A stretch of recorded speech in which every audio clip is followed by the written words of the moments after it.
कहानी की शुरुआत में एक आवाज बोलती है कि मास्टर करो आर्ट ऑफ स्वॉर्ड को। तभी हमें एक बंदे को दिखाया जाता है जो पहाड़ की चोटी पर बैठा होता है और वो बोलता है कि मेरे मास्टर के जो लास्ट वर्ड थे वो यही थे जब उन्होंने मुझे ये स्वॉर्ड दी थी। और वो बोलता है कि मैं पिछले 100 साल से इस स्वॉर्ड को यूज कर रहा हूँ, अब जाके मैंने इसमें मास्टरी कर ली है। और तभी वो बंदा काफी ज्यादा खांसने लगता है, उसके मुंह से काफी ज्यादा ब्लड आ रहा होता है और वो बोलता है कि जब मैंने डेथ को अपने सामने फेस किया तब मेरे मन में सिर्फ एक ही चीज बची थी, वो है रिग्रेट। और वो बंदा पहाड़ की चोटी पर मरते हुए ये बोलता है कि अगर उसके पास एक लाइफ और होती जिसमें वो नॉर्मल जिंदगी जी पाता तभी वो सीन चेंज हो जाता है। इसके बाद हमें अपने एमसी को दिखाया जाता है जो मरे हुए हाल में बोलता है कि मुझे बस एक नॉर्मल जिंदगी जीनी है। और तभी हमारे एमसी के सामने एक बंदे को दिखाया जाता है जो हमारे एमसी को घूर रहा होता है। उसके बाद वो हमारे एमसी को काफी लात मारने लगता और बोलता है तू बेवकूफ, तू नॉर्मल लाइफ जीना चाहता है, यही बोल के उसको लात मारने लगता है। और वो बंदा हमारे एमसी को लात मारते हुए चिल्लाते हुए बोलता है कि तुझे ग्रेटफुल होना चाहिए क्योंकि ये क्लैन ने तुझे यहाँ से नहीं निकाला। और वो हमारे एमसी से बोलता है कि ये सब तुम्हारी मॉम की गलती है क्योंकि उन्हीं की वजह से ये क्लैन इतना डाउनफॉल में गया है, ये क्लैन बर्बाद हो गया। और वो हमारे एमसी को मारने लगता है, हमारे एमसी का काफी बुरा हाल हो जाता है। फिर हमें डांग क्लैन का सीन दिखाया जाता है जहाँ काफी सारे लोग मरे पड़े होते हैं। फिर हमें एक आवाज बोलती है यहीं से स्टार्ट हुआ था डांग क्लैन का डाउनफॉल। इसके बाद हमें काफी ज्यादा तबाही दिखाया जाता, आग का मंजर होता है और सभी चीजें जल रही होती हैं। और इस क्लैन को बर्बाद करने वाला एक ऐसा बंदा था जो मार्शल आर्ट के वर्ल्ड में बहुत ज्यादा लेजेंड था। वो बंदा इतना ज्यादा पावरफुल था कि वो 9 ग्रेड सेक्स से भी नहीं डरता था, उसने उसके ऑर्डर को भी मना कर चुका था। तभी हमें उस बंदे को दिखाया जाता है जो खून से सना होता है, वो काफी ज्यादा खतरनाक दिख रहा होता है और हमें उसके बारे में बताया जाता है कि ये है डीमन लॉर्ड वास्ट हेवंस का, उसका नाम है जन हियोंग हियोन। अगर कोई बंदा उसकी बात नहीं मानता तो उसे काफी बड़ा प्राइस चुकाना पड़ता है, यानी कि अपनी जान दे करके। और इससे उसका मन नहीं भरता तो वो उसकी पूरी जिंदगी बर्बाद कर देता है। और वो आवाज बताते है कि जब भी उसे कोई पसंद आ जाता है तो वो उन्हें एक प्रपोजल भेज देता है और जब कोई उसके ऑफर को नहीं मानता तब होती है सिर्फ तबाही।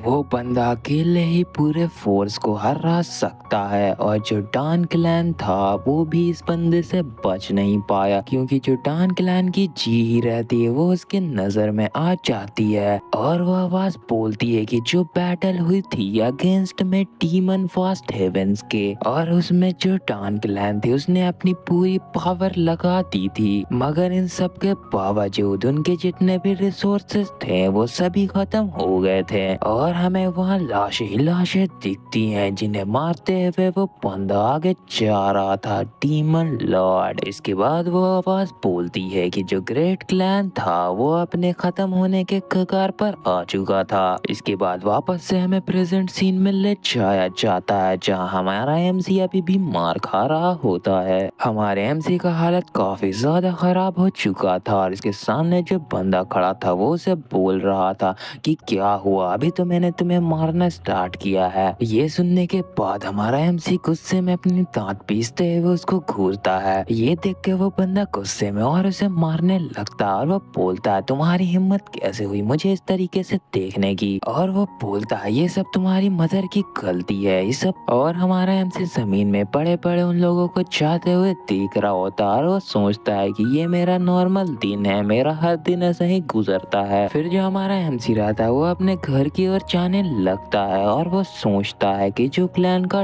डाउनफॉल था क्योंकि जो डीमन लॉर्ड था उनको मेरी मॉम पसंद आ गई, जिनके वजह से जो यहाँ इतना ज्यादा मेरे मॉम पे वो लोग वायलेंस करते हैं और काफी ज्यादा नफरत करते हैं, ये सब चीज मेरे ऊपर भी पास डाउन हो गई है। और तभी हमारा एमसी अपने घर का गेट खोल के अंदर आ रहा होता है जहाँ उसकी मॉम उसका इंतजार कर रही होती है और वो हमारे एमसी से बोलते हैं कि बेटे तुम काफी ज्यादा लेट हो गए हो। और तभी वो हमारे एमसी को देखकर काफी ज्यादा हैरान हो जाती हैं और परेशान भी। और तभी वो चिल्लाते हुए हमारे एमसी की ओर भागती हैं और वो बोलती हैं तुम्हारे फेस को क्या हुआ, ये तुम्हारे साथ किसने किया। और ये सुन के हमारा एमसी अपने दर्द को छुपाते हुए हंसता है और बोलता है नहीं मुझे कुछ नहीं हुआ मॉम। मगर तभी हमारे एमसी को खांसी आता है और उसके मुंह से झरना निकल जाता है खून का। ये देख के उसकी मॉम काफी ज्यादा परेशान हो जाती हैं और वो रोते हुए हमारे एमसी को बोलती हैं तुम मुझसे झूठ मत बोलो, क्या दूसरे बच्चे ने तुम्हें परेशान किया। तो हमारा एमसी बोलता है नहीं ऐसा नहीं है, मैं तो बस गिर गया था। और हमारे एमसी की मॉम उनसे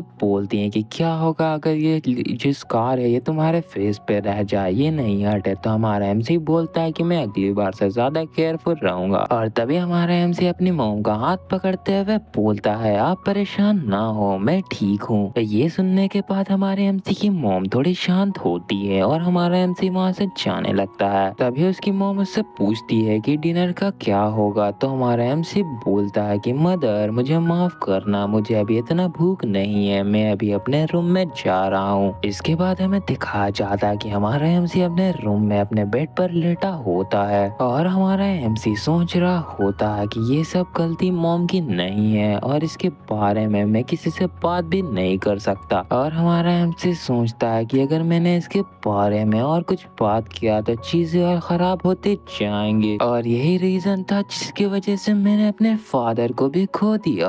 और वो सोचता है कि अभी हमने डान क्लैन छोड़ भी दिया तो कोई फायदा नहीं होगा क्योंकि उसके बाद हमें कौन ही प्रोटेक्ट करेगा। और वो सोचता है कि अगर फादर यहाँ जिंदा होते तो क्या हमारे जितनी भी चीजें ये सब अलग होती। ये सब बात याद करके हमारे एमसी का दिल पूरी तरीके से टूट जाता है, वो रोने की हालत में आ जाता है। उसकी शक्ल देख के लग रहा था कि वो अभी ही रो देगा। इसके बाद हमें अगले दिन का सीन दिखाया जाता है जहाँ हमारा एमसी फिर से उस बंदे से लात खा रहा होता है। वो बंदा हमारे एमसी का मजाक उड़ाते हुए बोलता है कि क्या तुम्हारे लिए ज्यादा हो गया। इसके बाद वह बोलता है तुम टेंशन मत लो क्योंकि अभी पूरा दिन बाकी है। और उसके बाल को पकड़ के उसे ऊपर उठाता है और उस पर लगातार घूसे पे घूसे मारने लगता है। हमारे एमसी का हाल बुरा होने लगता है और जब हमारा एमसी इतना मार खा रहा होता है तो उसके दिमाग में एक ही बात चल रही होती है, अब कब तक, मैं कब तक जिंदा रह पाऊंगा इस तरीके से। मगर तभी एक आवाज आती है जो उन बुली लोगों को बोलते हैं कि तुम लोग रुक जाओ, ये अभी काफी ज्यादा हो चुका है। ये देख के वो बुली लोग पीछे घूमते हैं और हमें दिखाया जाता है कि उस लड़की के हाथ में कई सारे निडल रहते हैं और वो बोलती है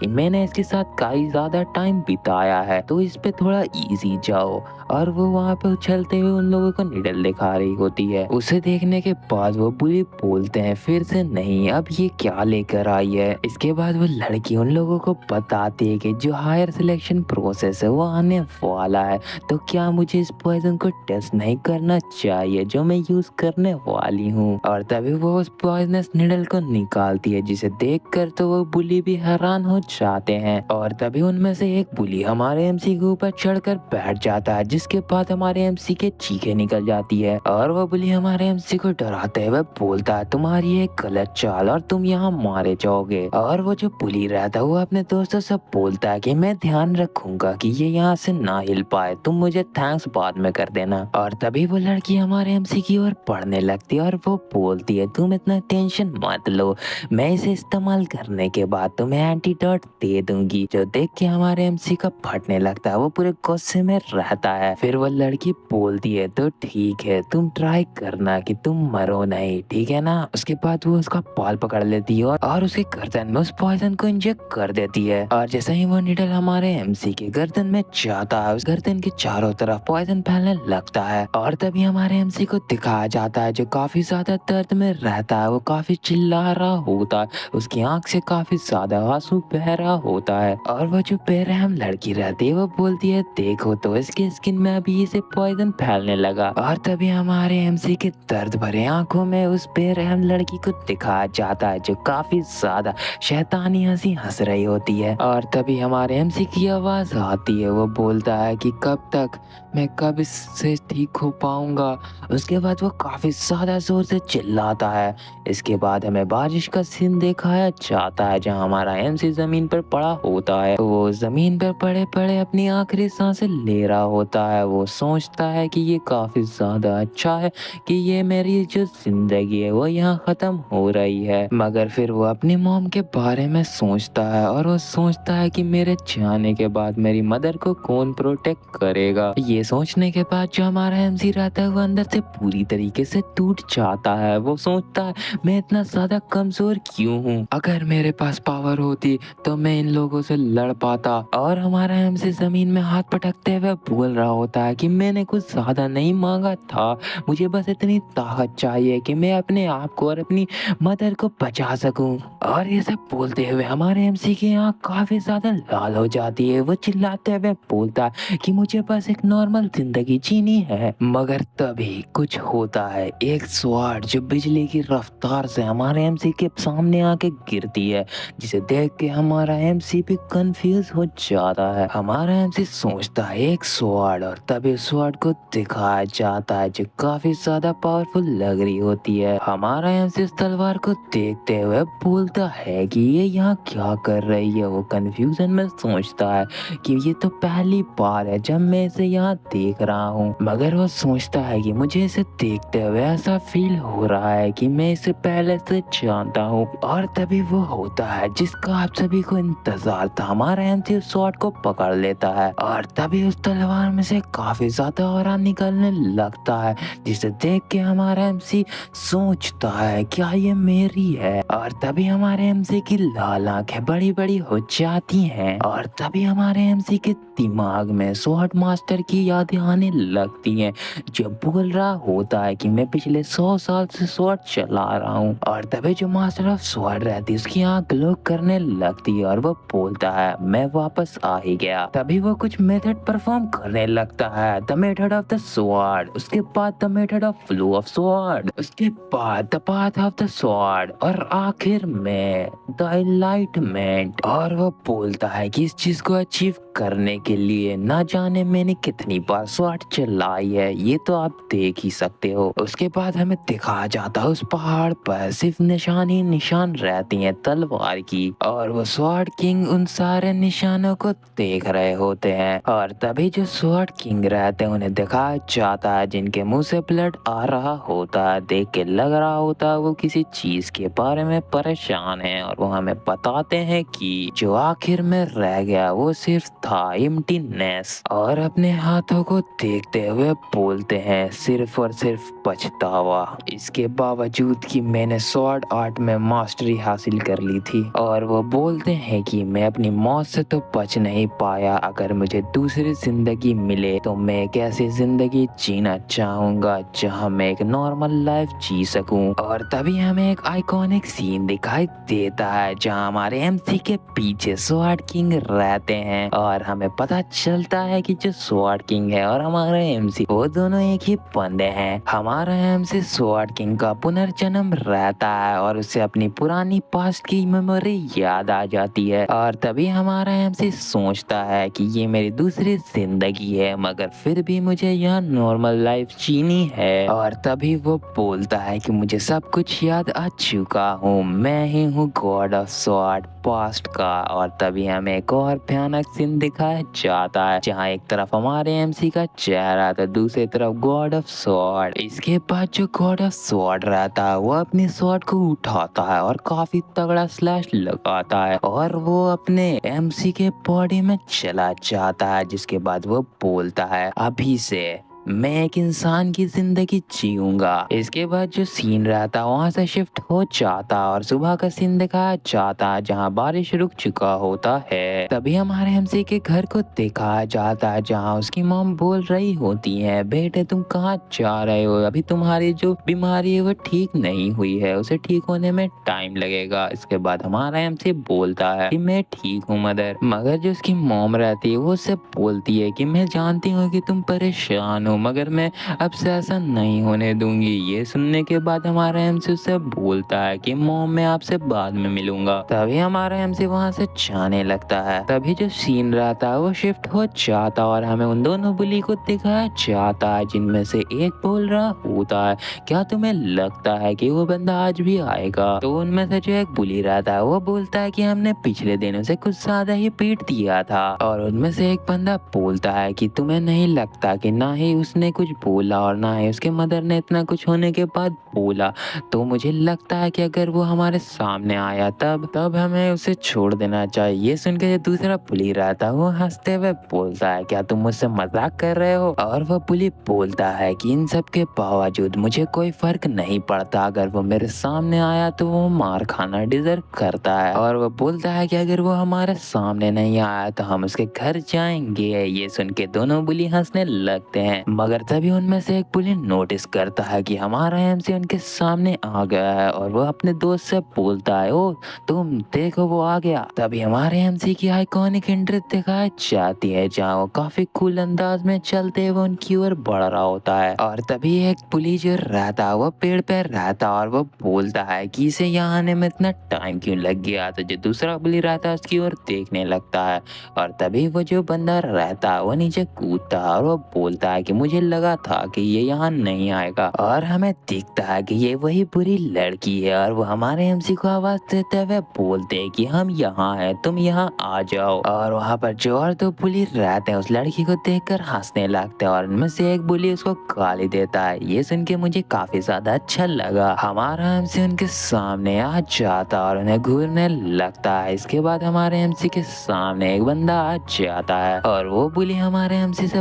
बोलता है कि तुम्हें कल रात में काफी ज्यादा दिक्कत हुई होगी ना, मगर देखो तो इस नमूने को, ये फिर भी यहाँ चला आया। ये सब सुनने के बाद हमारा एमसी उससे बोलता है कि तुम टेंशन ना लो, जितना मुझे दुखा है मैं उसका डबल तुम्हें चुकाऊंगा। ये सुनने के बाद वो तीनों बुली काफी हैरान हो जाते हैं। तभी वो बुली हमारे एमसी से बोलता है कि क्या तुम्हारा दिमाग खराब हो गया है, तुमने कुछ ज्यादा ही मार खा ली थी हमसे क्या? और उनमें से एक बुली गुस्से में बोलता है, लगता है उतना मार तुम्हारे लिए काफी नहीं था। और वो अपने बुली दोस्त से पूछता है कि क्या मैं इसका दिमाग सही कर दूं? और वो अपने हाथों से पावर रिलीज करते हुए हमारे एमसी को घूरने लगता है, मगर तभी वो बुली रुक जाता है क्योंकि जो वो बुरी लड़की रहती है वो उन दोनों बुली का नाम लेती है और ताली पे जाते हुए बोलती है, क्या तुमने सुना? इसने अभी अभी हम सभी का नाम लिया। और वो गंदी सी शक्ल बनाने लगती है। इसके बाद वो बोलती है, लगता है इसे मरने की कुछ ज्यादा जल्दी है। और वो अपने बुली दोस्त से पूछने लगती है कि क्या कल मैंने जो इसे पॉइजन दिया था वो काफी नहीं था, मैं इसे डबल पॉइजन दे दूं? तो वो बंदा बोलता है कि तुम मुझसे क्यों पूछ रही हो? तभी हमारा एमसी पीछे से इन दोनों को देख रहा होता है और तभी हमें उस बुली को दिखाया जाता है जो हमारे एमसी के सामने खड़ा था और वो बोलता है कि तुम्हें मुझ पर ध्यान देना चाहिए जो तुम्हारे सामने खड़ा है। इसके बाद वो हमारे एमसी पर अटैक करने बढ़ जाता है। ये देखने के बाद हमारा एमसी सिर्फ अपने हाथ को आगे करता और उसके फेस को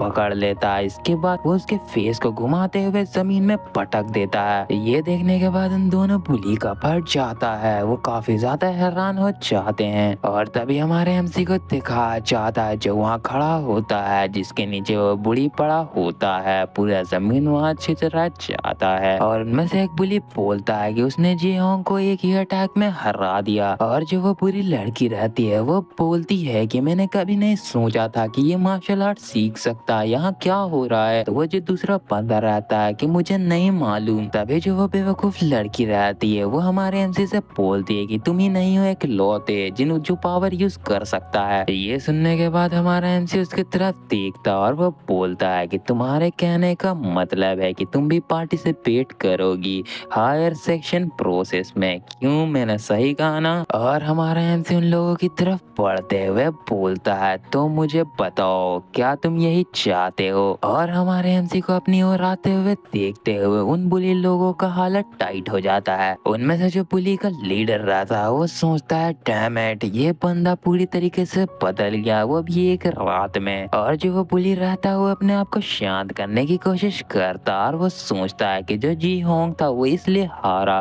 क्योंकि वो तैयार नहीं था। और वो बुली सोचता है कि मैंने सालों से ट्रेन किया अपने आप को पार्टिसिपेट करने में सिलेक्शन प्रोसेस में, मैं इस जैसे लूजर से नहीं हार सकता। और वो हमारे एमसी पे जंप लगा देता है और वो पुलिस चिल्लाते हुए बोलता है कि चलो मैं देखता हूँ कि तुम कितने ताकतवर हो। और वो बोलता है, जब मैं तुम्हें एक बार हरा दूंगा। और वो अपने डेगर से हमारे एमसी पर अटैक कर देता है। और तभी एक ऐसी चीज होती है जो उस बुली के लिए नहीं होनी चाहिए, तो हमारा एमसी उस बुली के हाथ को पकड़ लेता है। इसके बाद वो डेविल रूप में उसको देख कर उसके हाथ को क्रश कर देता है। और हमारा एमसी काफी कूल अंदाज में उससे बोलता है जो सिलेक्शन प्रोसेस है वो तुम जैसे लोगों के लिए नहीं है, वो काफी ज्यादा हार्ड है। इसके बाद अगले सीन में हमें डार्क पॉइजन हॉल को दिखाया जाता है और हमें बताया जाता है एक समय पे इस हॉल को क्लैन लीडर के घर के जैसे इस्तेमाल किया जाता था, मगर अब इसे एक ऑफिस बना दिया गया है जहां क्लैन के अफेयर को हैंडल किया जाता है। लेकिन जो क्लैन लीडर की पोजीशन है वो काफी समय से खाली है और वह आवाज बोलती है कि हमें एक मीटिंग करने की जरूरत है ताकि हम अपने क्लैन लीडर को चुन सकें।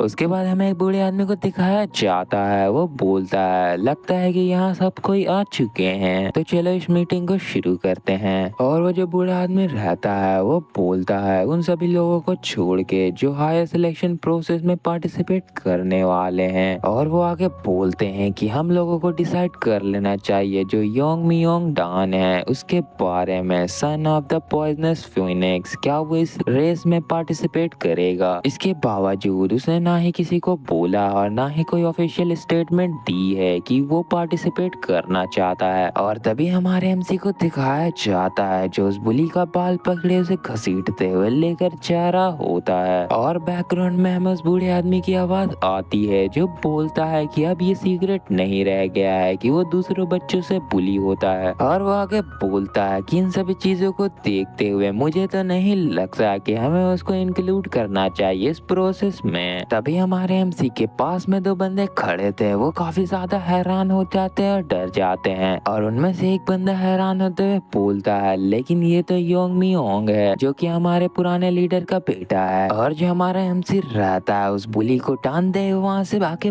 पड़ता है। और उसके बाद हमें हॉल का सीन दिखाया जाता है जहाँ एक बंदा बोलता है लेकिन अगर हमने उसे पार्टिसिपेट नहीं करने दिया तो जो लेगिमेंसी प्रोसेस है वो हमसे क्वेश्चन पूछेगी। ये सुनने के बाद जो वो बूढ़ा आदमी रहता है वो बोलता है मैं तुम्हारी बात को समझ रहा हूँ। और वो बूढ़ा बंदा बोलता है अगर मैंने उस बच्चे को अलाउ कर दिया क्योंकि उसे कुछ भी नहीं आता, वो एकदम कमजोर है, अगर उसने पार्टिसिपेट कर भी लिया इस प्रोसेस में तो उसे काफी ज्यादा हार्म होगा और उसकी रेपुटेशन खराब होने से ज्यादा ये खतरनाक बात है। वो बूढ़ा आदमी हमारे एमसी का मजाक उड़ाते हुए बोलता है कि वो क्लैन लीडर का डिसेंडेंट है, इसके बावजूद इन सब के बावजूद वो कुछ भी नहीं है, वो एक काली भेड़ है हमारे क्लैन में। इसके बाद अचानक से हमारा एमसी उस हॉल के गेट को खोल देता है। ये देख के जो हॉल के मेंबर रहते हैं वो काफी हैरान हो जाते हैं। और इसके बाद हमारे एमसी को दिखाया जाता है जो यहाँ खड़ा होता है, उसे देख के सब हैरान होते हैं और एक बंदा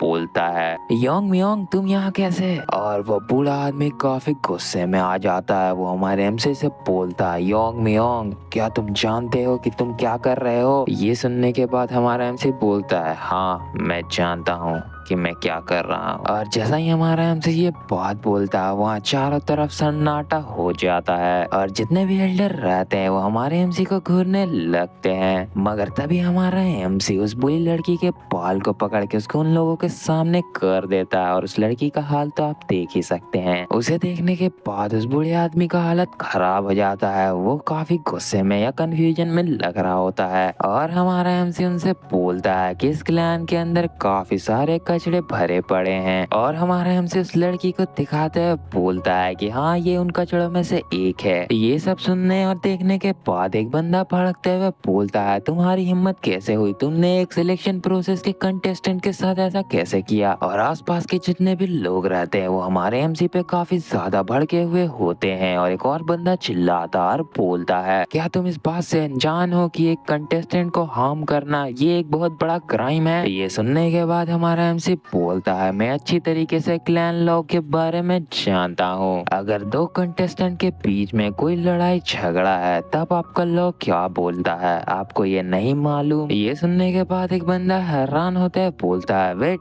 तुम क्या बोलना चाहते हो। और वो बूढ़ा बंदा हमारे एमसी से बोलता है योंग मियोंग तुम क्या कहना चाहते हो कि तुम पार्टिसिपेट करना चाहते हो हायर सिलेक्शन प्रोसेस में, वो भी इस समय। तो हमारा एमसी बोलता है तो क्या मेरा पार्टिसिपेट करना काफी काफी नहीं है। ये सुन के वो बूढ़ा बंदा काफी कंफ्यूज हो जाता है और वो बोलता है क्या। इसके बाद हमारा एमसी इस बूढ़े बंदे को बोलता है कि मैं सजेस्ट करता हूँ कि तुम इस मेन बिल्डिंग से बाहर जाओ, मेरे लिए तुम्हारे पास 2 फेवर है। और हमारा एमसी बोलता है जैसा कि हमारा क्लैन लॉ बताता है कि हमें काफी ज्यादा फेथफुल रहना चाहिए अपने वर्ड पर, नहीं तो हमें काफी बड़ी सजा मिलेगी, जैसे मू चैन और जियोंग को भी मिली है। ये सुनने के बाद जितने भी वहाँ पे लोग रहते हैं वो काफी ज्यादा चुप हो जाते हैं, वहाँ पूरी तरीके से सन्नाटा फैल जाता है। और एक बंदा गुस्से में बोलता है कि तुम पार्टिसिपेट करना चाहते थे उस प्रोसेस में, इसलिए तुम अपने आप को प्रूव करे हो कि तुम वर्दी हो या नहीं,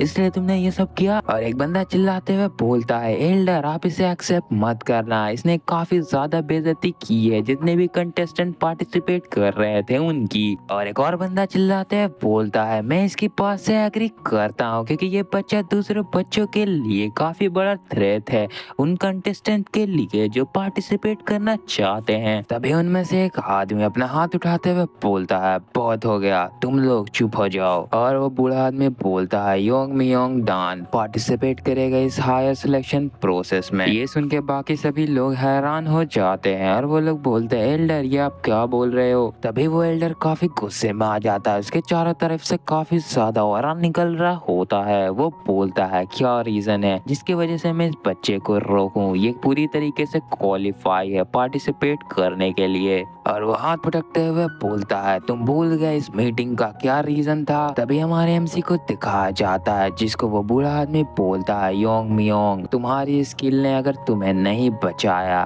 तो तुम तैयार रहना जो भी तुमने आज किया है उसके लिए। और वो बूढ़ा आदमी काफी गुस्से में हमारे एमसी को घूर रहा होता और वो बोलता अगर तुम फेल हुए क्लैन लीडर बनने में तो तुम काफी ज्यादा पछताओगे।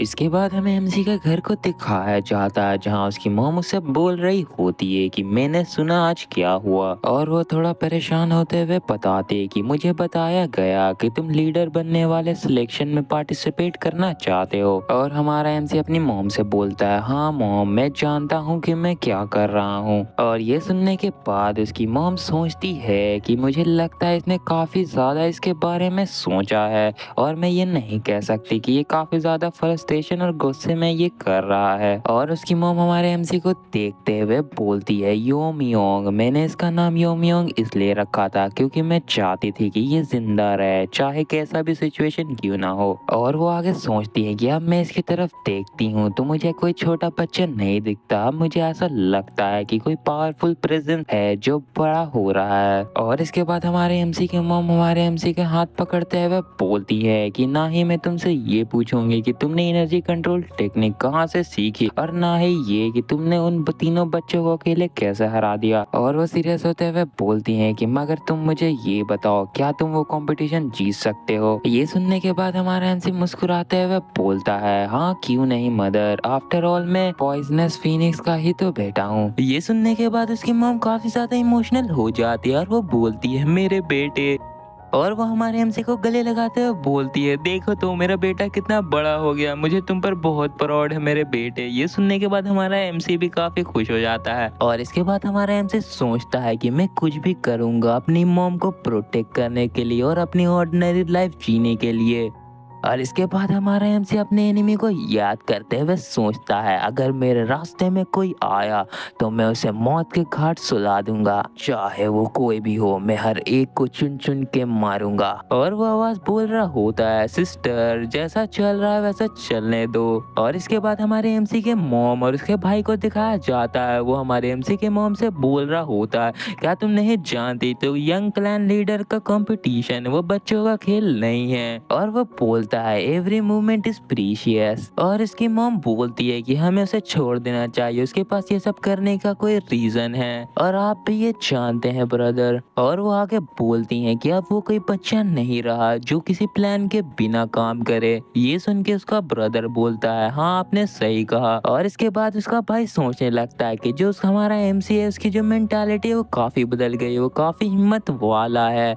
और वो सोचते हैं ऐसा करना उसकी उम्र वाले बच्चों के लिए अनबिलीवेबल है। और इसके बाद हमें उनके बारे में बताया जाता है वो डार्क किंग है ग्लेड रीडर टैन के और उनका नाम जियोक ह्यूई है। और वो बोलता है इन सब चीजों के बावजूद उसका जो एटीट्यूड है वो काफी ज्यादा बदल गया है। ये सुनने के बाद हमारे एमसी की मॉम उनसे बोलती है क्या तुम परेशान हो क्योंकि तुम्हारी डार्क किंग फैमिली हमें प्रोटेक्ट कर रही है, तुम लोग काफी अच्छी तरीके से उसका ध्यान रख रहे हो। कंपटीशन से पहले मैं तुम लोगों का काफी दिल से शुक्रिया करती हूँ जियोक भी। और उसका भाई बोलता है कि उसने में हमारे लिए ऐसा सिचुएशन ही क्रिएट कर दिया था जिसके वजह से हमें इसमें घुसना पड़ा। और वो आगे बोलता है मैं उसकी मदद तो कर रहा हूँ मगर मुझे योमियोंग से काफी ज्यादा एक्सपेक्टेशन है, लेकिन क्या ये उसके लिए सही रहेगा अकेले ट्रेन करना अपने आप को। इसके बाद हमारे एमसी को दिखाया जाता है वो सोच रहा होता है कि मैं इतने समय से क्या कर रहा हूँ, मैं काफी समय से काफी अच्छा अच्छा खाना खा रहा हूँ जो मेरी मॉम मेरे लिए बनाती हैं और हमें खाने को दिखाया जाता है जो काफी टेस्टी लग रहा होता है। और जब मेरा पेट भर जाता है तब मैं जाकर सो जाता हूँ। और इन सभी चीजों के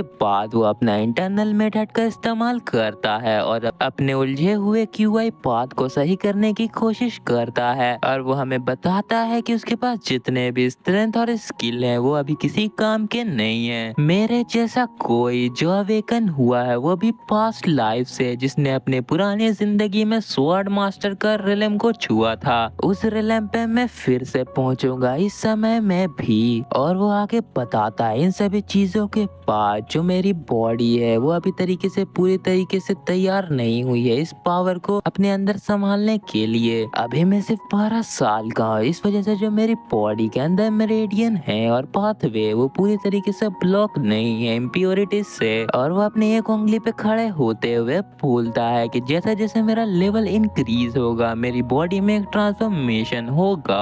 और वो मुस्कुराते हुए बोलता है इन सभी चीजों के बाद भी हमारा जो फाउंडेशन है वो कब से ज्यादा इम्पोर्टेंट है। और वो अपने ग्लव्स को टाइट करते हुए बोलता है मुझे अपने फाउंडेशन को मजबूत करना है तो मुझे पूरी तरीके से न्यूट्रिशन लेना पड़ेगा और काफी अच्छा रेस्ट करना पड़ेगा जिससे मेरी फिजिकल ग्रोथ में भी काफी ज्यादा तरक्की होगी। और हमारा एमसी ऊपर देखते हुए बोलता है ये सभी चीजें काफी होंगी। इन सभी चीजों के बाद हमें कंपटीशन वाले दिन को दिखाया जाता है जहां हमारा एमसी अपनी मॉम से अलविदा ले रहा होता है और वो बोलता है ठीक है मॉम अब मैं चलता हूँ। और उसकी मॉम उससे बोलती है ठीक है बेटा तुम अपना ध्यान रखना। और उसका जो भाई रहता है वो भी बोलता है ठीक है सिस्टर मैं भी चलता हूँ। तो वो बोलती हैं ठीक है अपना और मेरे बेटे का ध्यान रखना हम वापस जरूर मिलेंगे। उसके बाद वो बोलते हैं ठीक है चलो। इसके बाद हमारे एमसी की मॉम अपने हस्बैंड को याद करते हैं बोलती हैं देखो हमारा बेटा वो काफी ज्यादा बड़ा हो गया है। और वो इमोशनल होते हुए सोचती हूँ मैं चाहती थी कि तुम उसे देखो। उसके बाद हमें डार्क किंग हॉल को दिखाया जाता है जहाँ कंपटीशन होने वाला था। इसके बाद हमें वहाँ काफी सारे बच्चों को दिखाया जाता है जो कंपटीशन के लिए आए होते हैं। उसके बाद हमें काफी सारे डबलिंग को दिखाया जाता और एक आवाज बोल रही होती है कि हम यहाँ काफी ज्यादा जल्दी आ चुके हैं। और जो हमारा एमसी रहता है वो डम्पलिंग खाते हुए सोचता है कि जो डार्क किंग क्लैन का जो लीडर है वो यहाँ नहीं है क्योंकि वो कंपटीशन की तैयारी कर रहा है। और इसके बाद वो सोचता है कि मैं यहाँ काफी ज्यादा जल्दी आ गया है लगभग आधा घंटा पहले मैं आ चुका हूँ। और तभी एक बंदा हमारे एमसी को देखते हुए बोलता है ये बंदा ये तो सन ऑफ पॉइजन फिनिक्स है ना। और हमें उस चोमू से बंदे को दिखाया जाता और उसकी पूरी गैंग को। और वो हमारे एमसी से बोलता है तुम ही हो ना योंग मियोंग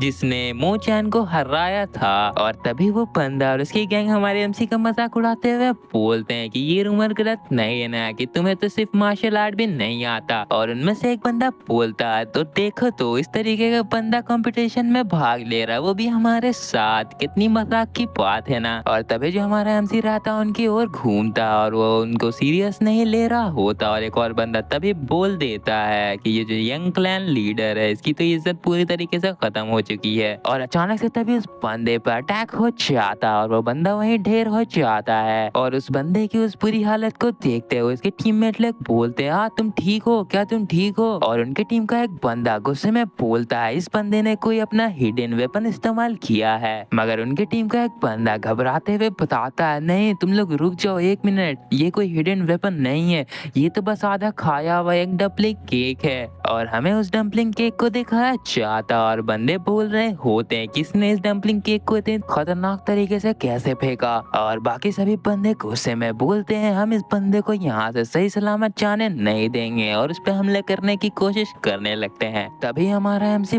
बोलता है मोचान के पास तो 2 ही लोग थे, मगर तुम लोग के पास एक बहुत बड़ा ग्रुप है। और हमारा एमसी उन लोगों की तरफ बढ़ते हुए बोलता है क्या तुमने नहीं सुना कि मैंने मोचान और उसके ग्रुप को किस तरीके से मारा था। इसके बाद वो डेविल रूप में आते हुए बोलता है ये मैटर नहीं करता कि मैंने बंदों को कितनी बार पीटा है, मगर हमेशा मुझे उन्हें पीटने में मजा आता है। और इन सभी चीजों के बावजूद जब मैंने मोचान का हाथ तोड़ा था तो वो वहां से भागने की कोशिश कर रहा था, लेकिन तुम लोग तो इस कंपटीशन में भाग ले रहे हो, इसका मतलब तुम यहाँ से नहीं भागोगे जब मैं तुम्हें कुत्ते की तरह पीटूंगा। हमारे एमसी की इस तरीके के बात सुनकर उन सभी बंदों का फट जाता है, वो काफी ज्यादा घबरा जाते हैं। और एक बंदा चिल्लाते है बोलता है सब साथ में मिलकर इस पर अटैक करो। और तभी हमें एक आइकॉनिक सीन दिखाया जाता है जहाँ एक तरफ हमारा एमसी खड़ा होता है पूरी शांति से, दूसरी तरफ वो सारे बंदे हमारे एमसी पर कूद रहे होते हैं उसे मारने के लिए। मगर अचानक से एक बंदे के मुंह पर चमाट पड़ता और वो उड़ के दूर फेंका जाता है और वो बंदा उड़ते हुए जाकर हमारे एमसी के अंकल के पास गिरता है, जो देख के हमारे एमसी के अंकल घबरा जाते हैं। और वो उस गिरे हुए बच्चे को देख के बोलता है ये बच्चा तो कंपटीशन में भाग ले रहा था ना, शायद वहाँ कुछ गड़बड़ है। और वो दौड़ते हुए हमारे एमसी को देखने के लिए चले जाते हैं। और तभी वो वहाँ पहुँचकर बोलते हैं तुम लोग रुक जाओ, यहाँ क्या हो रहा है। मगर तभी वो कुछ देखते हैं और बोलते हैं हाँ ये क्या चीज है। और तभी हमें उन सभी बंदे को दिखाया जाता जो हमारे एमसी से लड़ना चाह रहे थे। उनकी जो हालत रहती है वो कुत्ते से भी बुरी रहती है, वो जमीन में पड़े पड़े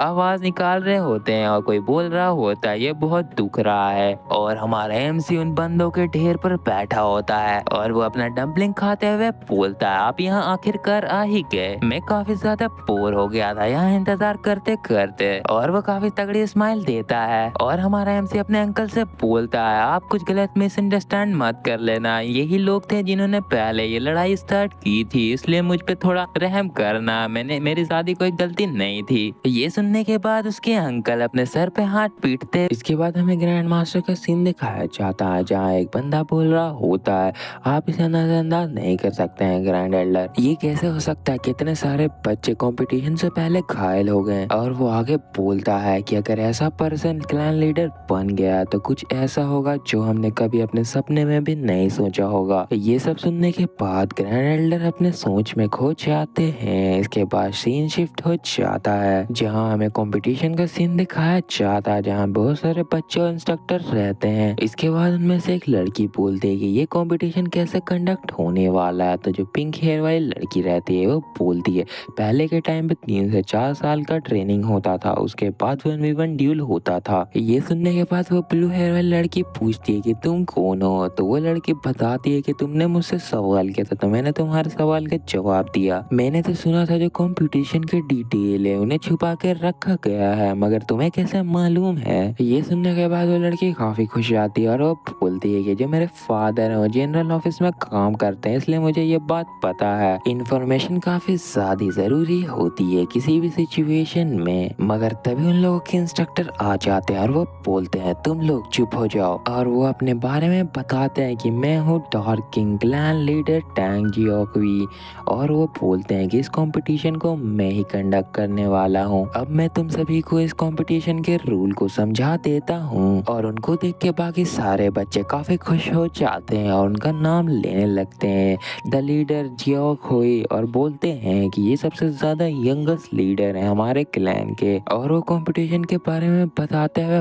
बोलते हैं कि जो कंपटीशन है वो 4 साल का रहता है, जिसमें से 3 साल रहता है उसमें लोगों को प्रैक्टिस करना होता है। और वो आगे बताते हैं कि सबसे पहले ईयर में आपको अपने हिसाब से अपना स्किल खोजना पड़ता है जिसको आप आगे अच्छा इम्प्रूव कर सकें, चाहे वो थ्रोइंग स्किल हो या फिर हाइडिंग वेपन टेक्निक्स या फिर पॉइजन स्किल। और इसके बाद जो बाकी के 2 साल बचे उसमें आपको वॉरियर के गाइडेंस में रहकर सीखना होगा। और वो चिल्लाते हुए बोलते बोलते हैं अगर एक बार आप ये सभी ट्रेनिंग कंप्लीट कर ले तो आपका मेन कंपटीशन स्टार्ट हो जाता है और इस बार का जो कंपटीशन रहेगा उसका फॉर्म रहेगा। और बस इतना सुनने के बाद वो पिंक बाल वाली लड़की बोलती है 1-on-1 ड्यूल। मगर तभी पीछे से ग्रैंड एल्डर आते हुए बोलते हैं नहीं इस बार होगा पॉइजन मैच। ये सुनने के बाद उन दोनों को काफी बड़ा झटका लगता है और बाकी सभी लोगों को भी। और वहाँ जितने सारे भी बच्चे रहते हैं वो सोचते हैं गू पॉइजन ये तो वही पॉइजन है ना।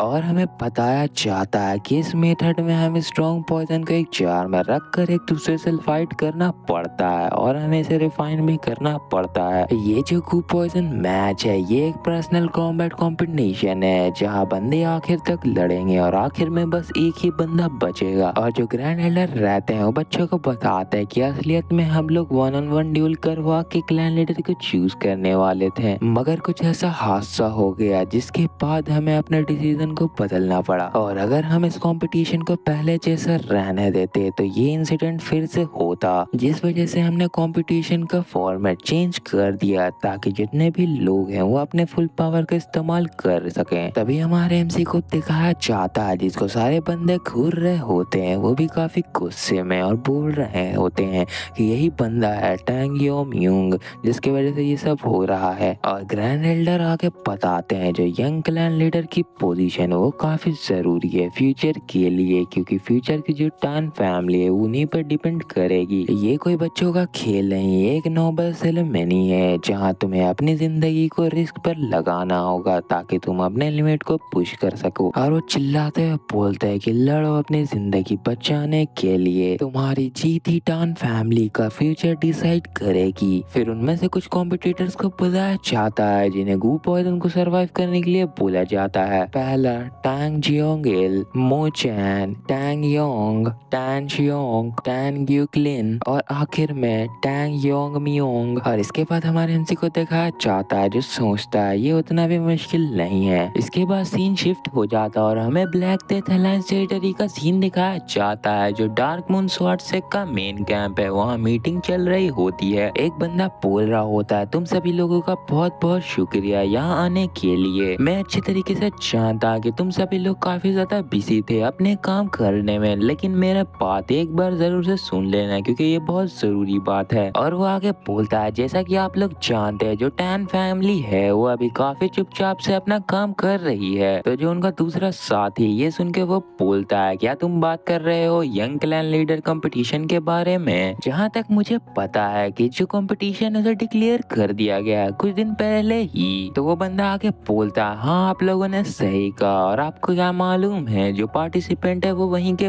बच्चे हैं टैन फैमिली के जो आगे चल के क्लैन लीडर बनने वाले हैं और उनकी जो कैरेज है वो अभी निकल चुकी है। हाँ तुमने सही कहा जो टैन फैमिली का भी करंट स्टेट है वो काफी ज्यादा कमजोर है। हमारे जो लीडर है वो जब चाहे उसे एलिमिनेट कर सकते हैं। फिर हमें ब्लैक डेथ अलायंस के लीडर को दिखाया जाता है जिसका नाम रहता है यू जिल जून। और वो बंदा आके बोलता है लेकिन हमारे लीडर ने उन्हें अभी छोड़ा हुआ है क्योंकि वो क्लैन अभी भी हमारे किसी काम का है और वो जो बच्चे हैं वही हैं टैन फैमिली के फ्यूचर। अगर उन बच्चों के साथ कुछ हो गया तो टैन फैमिली को काफी बड़ा झटका लगेगा। और उनमें से एक जो फीमेल एल्डर रहती है वो हंसते हुए बोलती है कि जो एल्डर के वर्ड है वो सच में काफी ज्यादा सही हैं और वो हंसने लगती है। और उनका एक अजीब सा बंदा बोलता है जो टैन फैमिली है वो अभी काफी ज्यादा कमजोर है मगर अभी भी वो हमारे लिए काफी मुसीबत पैदा करती है तो हमें कब कदम उठाना है। तो वो जो दूसरा बंदा रहता है वो बोलता है अभी के लिए हम कुछ नहीं कर सकते। और वो आगे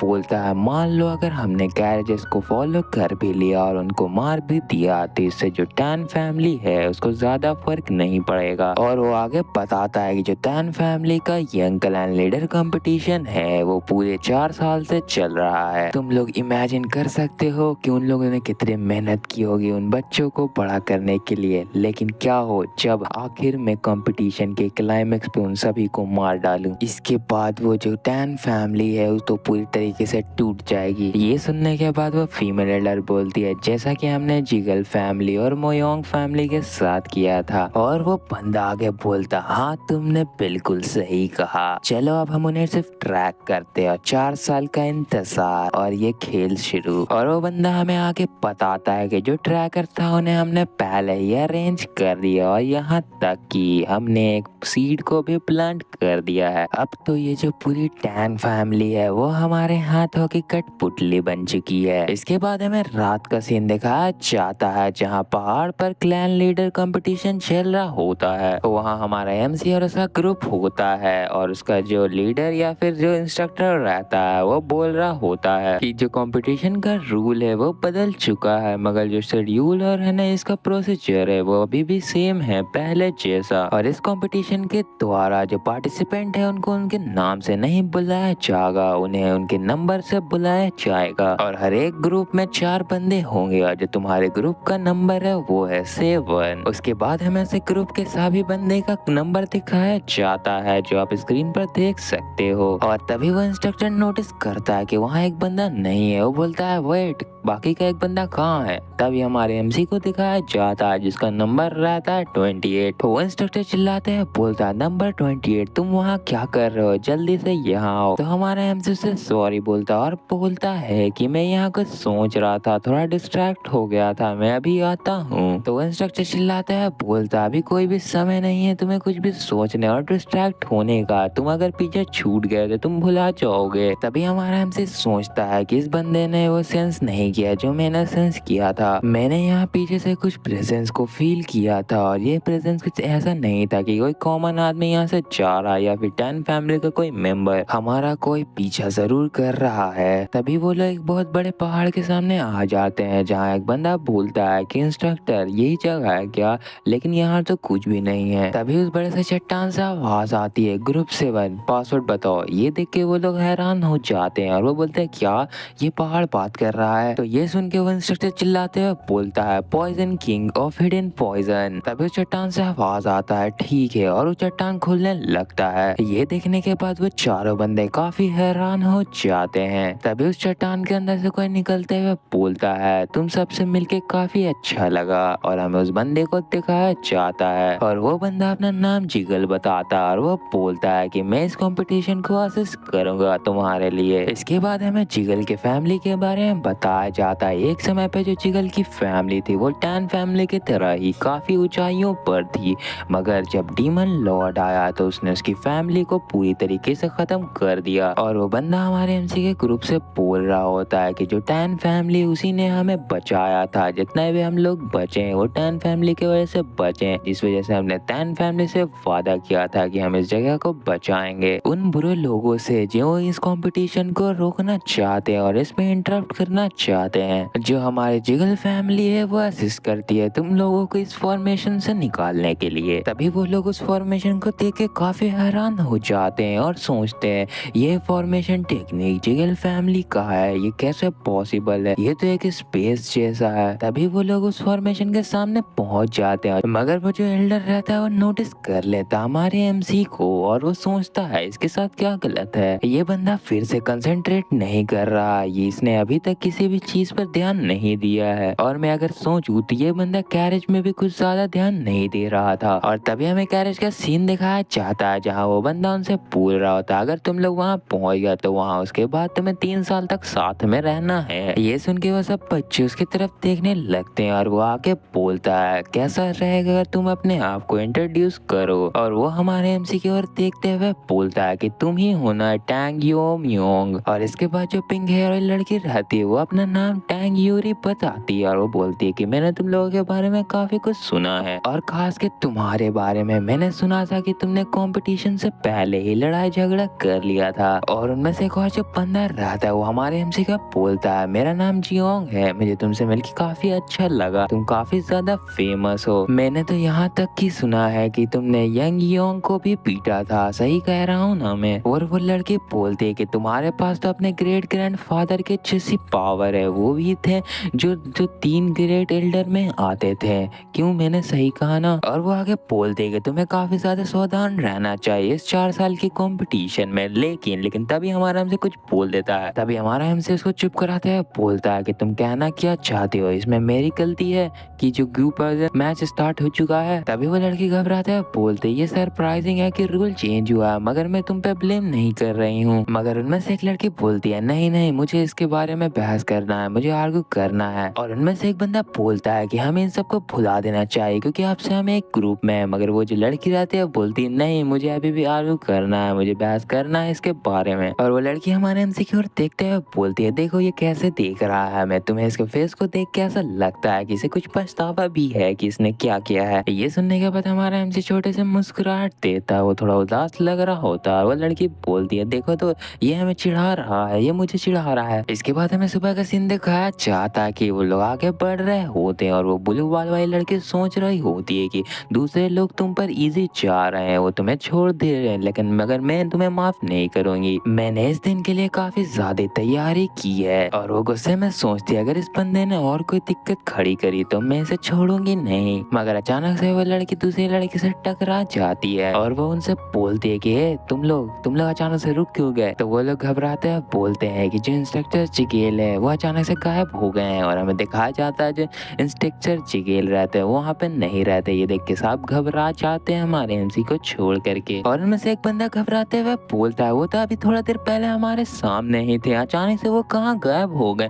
तो वो पिंक बाल वाली लड़की बोलती है वो आखिर कहाँ जा सकते हैं। तो वो जो ब्लू बाल वाली लड़की रहती है वो घबराते हुए बोलती है क्या हम इस फॉर्मेशन में भुला चुके हैं, क्या इंस्ट्रक्टर जिगेल अपने ही फॉर्मेशन में भुला गए, वो यहाँ से कहाँ जा सकते हैं। वो पूरा घबरा जाती है और वो घबराते हुए बोलती है नहीं रुको, सबसे इम्पोर्टेंट बात, हमें यहाँ से कौन बाहर निकालेगा, कौन होगा जो हमें यहाँ से निकाल पाएगा। और वो आगे बोलती है क्या हम अगर यहाँ रुके रहे तो कोई हमें बचाने आएगा। जब ये सब हो रहा होता है तो हमारा एमसी काफी शांति से खड़ा होता है जिसे ब्लू बॉल वाली नोटिस कर लेती है। और जो उनके टीम का बंदा रहता है वो बोलता है हम यहाँ ट्रैप हो गए और हम यहाँ से कहीं जा भी नहीं सकते।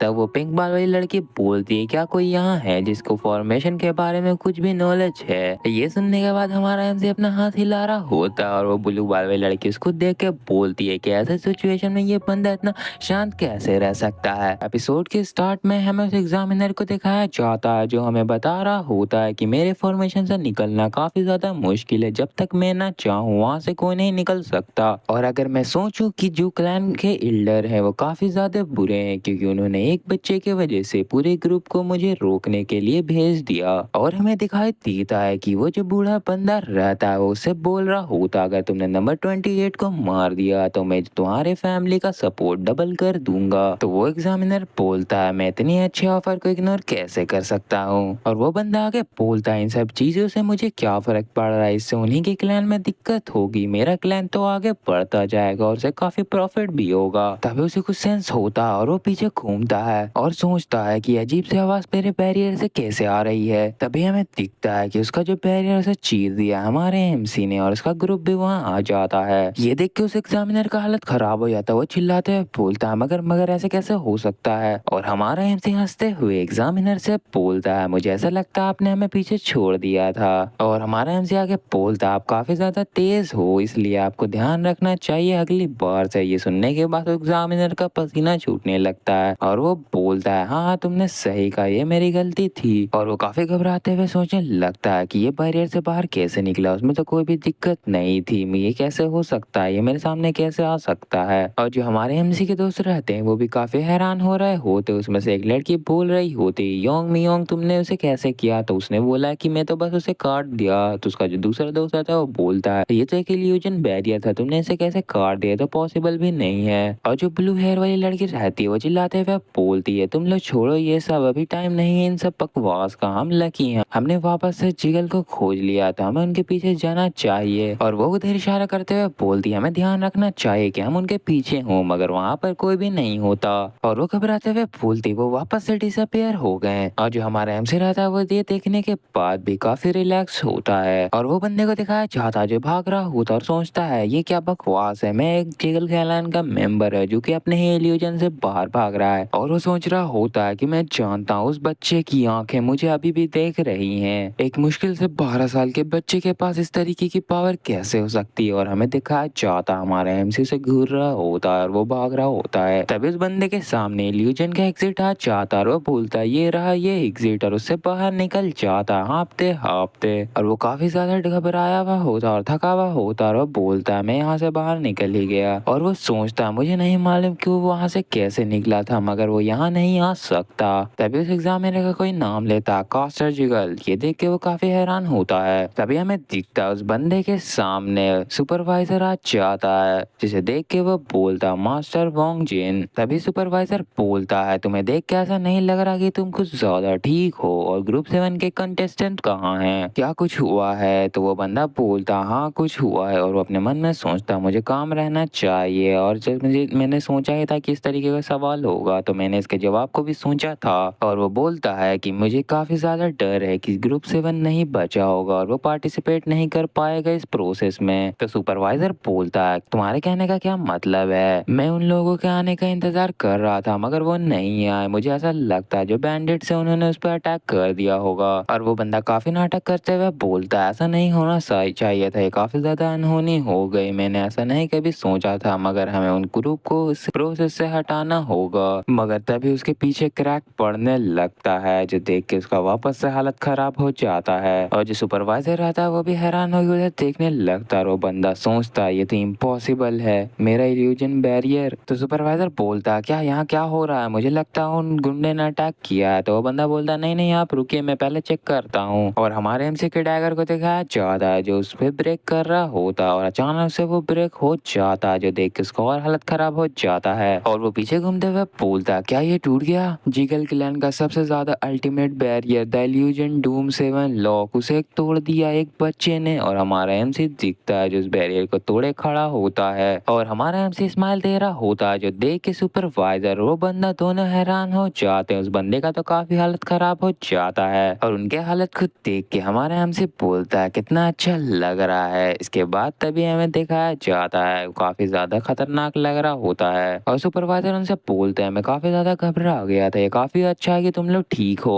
और वो लड़की बोलती इस दुनिया में क्या चल रहा है? तुमने जो पहले किया वही देख के मैं काफी हैरान थी। क्या तुमने अपने डैगर की मदद से इल्यूजन बैरियर को खत्म कर दिया? ये पॉसिबल भी कैसे है? हमारा एमसी बताता है कि इस बैरियर में काफी कमी थे, मैंने इसे क्रैक को ओपन कर दिया, और हमें यहाँ से जल्द निकल जाना चाहिए क्योंकि ये कभी भी बंद हो सकता है। तभी उन लोगों को कोई आवाज देते हुए बोलता है क्या तुम लोग ग्रुप 7 के कंटेस्टेंट हो? तो वो लोग बोलते हैं हाँ हम ही हैं, और आप कौन हो? और उनमें से एक बंदा बोलता है उनके सर पे डॉन क्लैन का बैंड है। और सुपरवाइजर आगे बोलता है मुझे कास्टर जिगल ने बताया था कि तुम लोगों पे अटैक हुआ है, मगर तुम्हें देख के ऐसा नहीं लगता, काफी अच्छी बात है कि तुम लोग ठीक हो। तब हमारा एमसी जिगल की तरफ देखते हुए बोलता है क्या अटैक हुआ था? हमारा एमसी झूठ बोलते हुए बोलता हम लोग बस भुला गए थे, और जो जिगल कास्टर थे वो काफी ज्यादा परेशान हो गए थे, इसलिए उन्होंने एग्जिट भी बना दिया था इल्यूजन फील्ड का, ताकि हम वहां से बाहर आ सकें। ये सुनने के बाद उसके तीनों दोस्त आपस में फुसफुसाने लगते। एक बोलता है ये झूठ क्यों बोल रहा है, ये तो सच नहीं बोल रहा है। नहीं ऐसा इसलिए बोल रहा है क्योंकि किसी को भी हमारे बात पे विश्वास नहीं होगा। और हमारा एमसी जिगल को देखते हुए बोलता है जो कास्टर जिगल है वो काफी ज्यादा फेमस है एल्डर में डॉन क्लैन का, इसलिए मुझ पे कोई भी विश्वास नहीं करेगा क्योंकि मेरे पास प्रूफ नहीं है। और हमारा एमसी काफी गुस्से में बोलता है एक बार ये टेस्ट खत्म हो जाओ, मेरे पास तुम्हारे लिए प्रूफ जमा हो जाए तो मैं तुम्हें और तुम्हारे एल्डर सबको खत्म कर दूंगा, और तुम्हारे क्लैन का नामो निशान भी खत्म कर दूंगा। इसके बाद जो कास्टर जिगल रहता है वो बोलता हाँ ये मेरी गलती थी, मुझे माफ कर दो, और जो बैरियर में दिक्कत हुआ वो मुझे सही करना। और वो ये बोल के भाग जाता है। तभी सुपरवाइजर उन चारों से बोलता है चलो ठीक है अब तुम लोग यहाँ सेफली आ चुके हो, और इतनी सारी दिक्कतों के लिए मैं तुम लोगों से माफी मांगता हूँ। और वो अपना नाम बताता है मेरा नाम है वोंग जिंग डान, और मैं फोनिक्स गार्ड यूनिट का मेंबर हूँ, और जब तक ये हायर सिलेक्शन प्रोसेस चलेगा तब तक मैं ही तुम्हारा सुपरवाइजर हूँ तुम्हारे ट्रेनिंग के लिए। तो वो ब्लू बाल वाली लड़की सोचती है क्या फोनिक्स गार्ड यूनिट? मैंने तो सुना था ये सालों पहले डिसअपीयर हो चुके थे।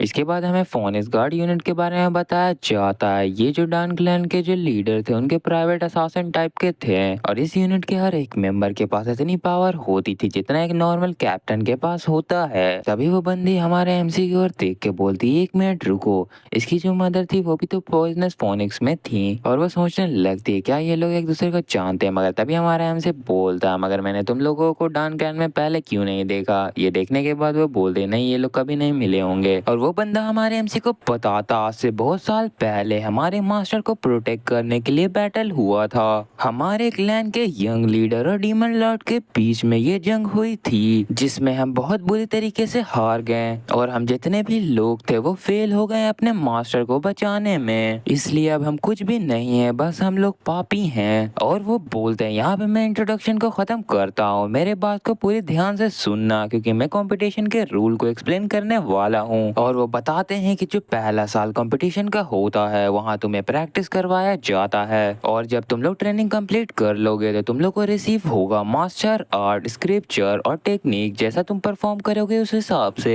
क्या जो लेजेंडरी टेक्निक थी 10 फैमिली की 10,000 हेवनली फ्लावर रेन जो डीमन लॉर्ड से लड़ते समय भुला गया था, क्या वो भी हमें मिल सकता है? और हमें उस टेक्निक की थोड़ी सी झलक दिखाई जाती है जो काफी खतरनाक लग रहा होता है। ये सुनने के बाद जो सुपरवाइजर रहते हैं वो बताते हैं 10,000 हेवनली फ्लावर रेन है वो जरूर आना चाहिए अपने क्लैन लीडर को, मगर वो हमारे पास पूरी तरीके से इनकम्प्लीट है क्योंकि जो उसके एसेंस थे माने उसकी जो इन्फॉर्मेशन थी वो एल्डर के जरिए पास डाउन नहीं हो पाई। तभी हमारा एमसी सोचने लगता है क्या 10,000 हेवनली फ्लावर एंड वही टेक्निक ना जिसमें बहुत सारे हिडन वेपन को स्टॉर्म की तरह यूज किया जाता है। और ये टेक्निक काफी ज्यादा सिमिलर है मेरी शॉर्ट कंट्रोल टेक्निक से, जिसमें मैं अपने इंटरनल एनर्जी का इस्तेमाल करता हूँ अपने शॉर्ट को कंट्रोल करने के लिए। और वो बोलता है शायद मैं इसे मिमिक कर सकता हूँ कुछ हद तक। तभी सुपरवाइजर बोलता है तुम लोग टेंशन ना लो, तुम लोग को एसेंस मिल जाएगा हमारे एल्डर के जरिए, तो दिक्कत ना लो। और ऐसा भी हो सकता है कि 10,000 हेवनली फ्लावर रेन को तुम लोग सीख जाओ। इसके बाद वो बोलते हैं अब हमने बहुत ज्यादा बात कर लिया, अब तुम लोग फोकस करो अपने ट्रेनिंग पे जहाँ तुम ट्रेन कर सकते हो एक दूसरे के साथ या फिर अकेले, ये तुम्हारी मर्जी है। तभी हमारे एमसी के दोस्त उनसे पूछते हैं लेकिन हम लोग सोएंगे कहाँ, रहेंगे कहाँ? तभी सुपरवाइजर बोलते हैं तुम्हें अपने आप पे निर्भर होना चाहिए और इस फॉरेस्ट पर भी।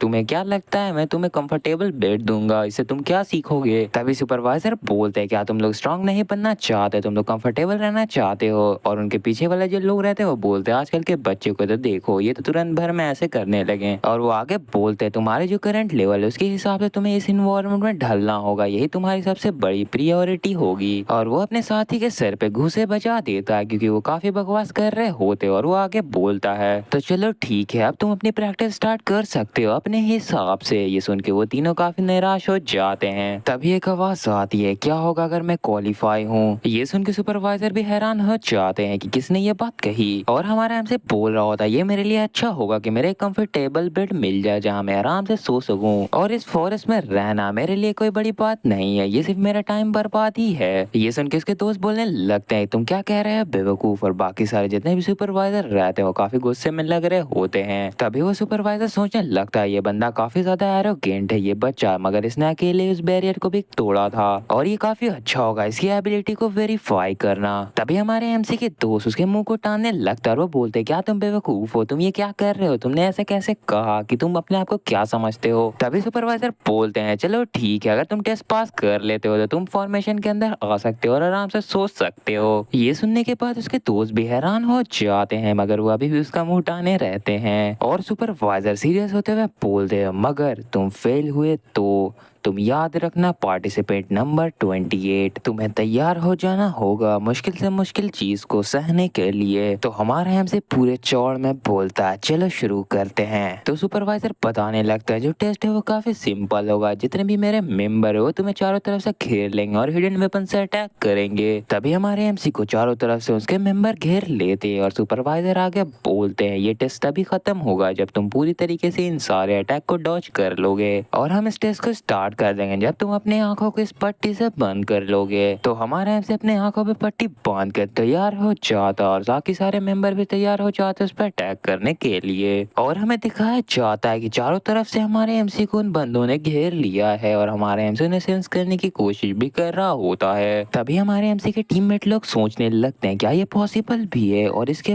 बावजूद वो लोग मूव क्यों नहीं कर रहे हैं। और वो लड़के सोचने लगते हैं क्या वो लोग प्रेशर को बढ़ाना चाहते हैं समय के साथ। हमारे एमसी पर। इसके बाद जितने भी वॉरियर रहते हैं वो हमारे एमसी पर अटैक कर देते हैं और चारों तरफ गुनाही गुनाही हो जाती है और हमारा एमसी बीच में खड़ा होता है। तभी हमारा एमसी सारे हिडन वेपन का एग्जैक्ट वैल्यू बता देता है। 167 है यहाँ, ये काफी ज्यादा है। मगर वो मुस्कुराते हुए अपने जेब में हाथ डालता है, ये काफी ज्यादा आसान होगा मेरे लिए। और हमें सुपरवाइजर की शक्ल दिखाई जाती है जहाँ बहुत ज्यादा हैरानी दिख रही होती है। हमारे एमसी ने अपने टेगर से जितने भी हिडन वेपन थे उन सभी को अपने इशारों पर नचाने लगता है और ये सब उसके लिए काफी ज्यादा सिंपल था। ऐसा लग रहा था कि वो डांस कर रहा है और एक आवाज हमें बताती कि वो ऐसा इसलिए कर पा रहा है क्योंकि वो स्वॉर्ड मास्टर था अपने पिछले लाइफ में और उसको इनलाइटमेंट हासिल थी। और जिस बंदे के पास इनलाइटमेंट हासिल ना हो वो तो ये अपने सपने में भी करने का नहीं सोच सकता। और हमारा एमसन सारे गुनाह को डिफ्लेक्ट कर देता है और ये देख के जितने भी लोग रहते हैं वो कुछ ज्यादा ही हैरान हो जाते हैं। वो तो आप देख ही सकते हैं। और वो आवाज बोलती है ये तो होना ही था।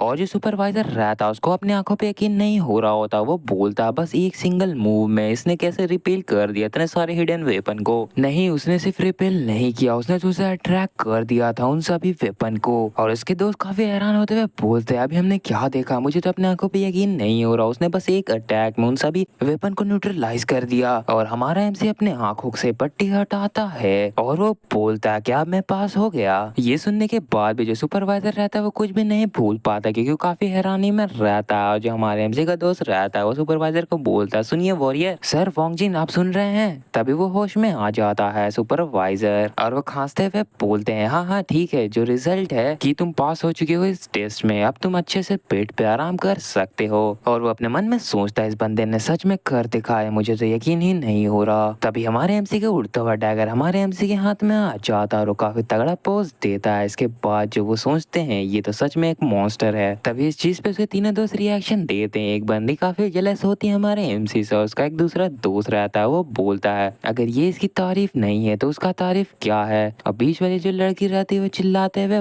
बोलती है तुम ऐसा सोचना भी मत कि तुम हमारे टीम को पीछे छोड़ के निकल जाओगे और काफी आराम से एंजॉय करोगे, वो भी अकेले। ये सुन के हमारा एमसी उनकी तरफ देखता है काफी अजीब नजरों से। इसके बाद वो काफी ज्यादा खतरनाक हंसी हंसता है और हमारा एमसी एक जगह पे खड़े होके बोलता है मुझे कैंप में काफी अच्छा अच्छा मील मिलेगा मगर तुम लोगों को इस फॉरेस्ट में कैसा मील मिलेगा। और वो ये बोल के काफी जोरों से हंसने लगता है। ये देख के वो तीनों भी काफी घबरा जाते हैं और काफी हैरान भी लग रहे होते हैं। और ये सब सुनने के बाद उनमें से ब्लू बाल वाली लड़की बोलती है तुम इधर देखो, मैं तुम्हें नहीं छोड़ूंगी, तुम यहीं रहोगे, हमें यहाँ छोड़ के नहीं जा सकते। और बाकी उसके दोस्त उसे रोक रहे होते हैं रोते हुए। तभी सुपरवाइजर को दिखाया जाता जो सोच रहे होते हैं ये काफी अच्छा है कि इसके बाकी जो मेंबर है उन्होंने अपना मोटिवेशन नहीं खोया है। मगर ऐसा लगता है कि जो बैटल है पहले ही डिसाइड हो गई है कंपटीशन स्टार्ट होने से भी पहले और ये बंदा उन सभी में से एक है। तभी हमारा एमसी बोलता है चलो कोई ना मैं जा रहा हूँ। और हमारा एमसी पीछे घूम के सुपरवाइजर को बोलता है तुम याद रखना कि मीट को हर मील में ही डालना क्योंकि मेरा ग्रोथ काफी जरूरी है। अपने मन में सोचता है ये।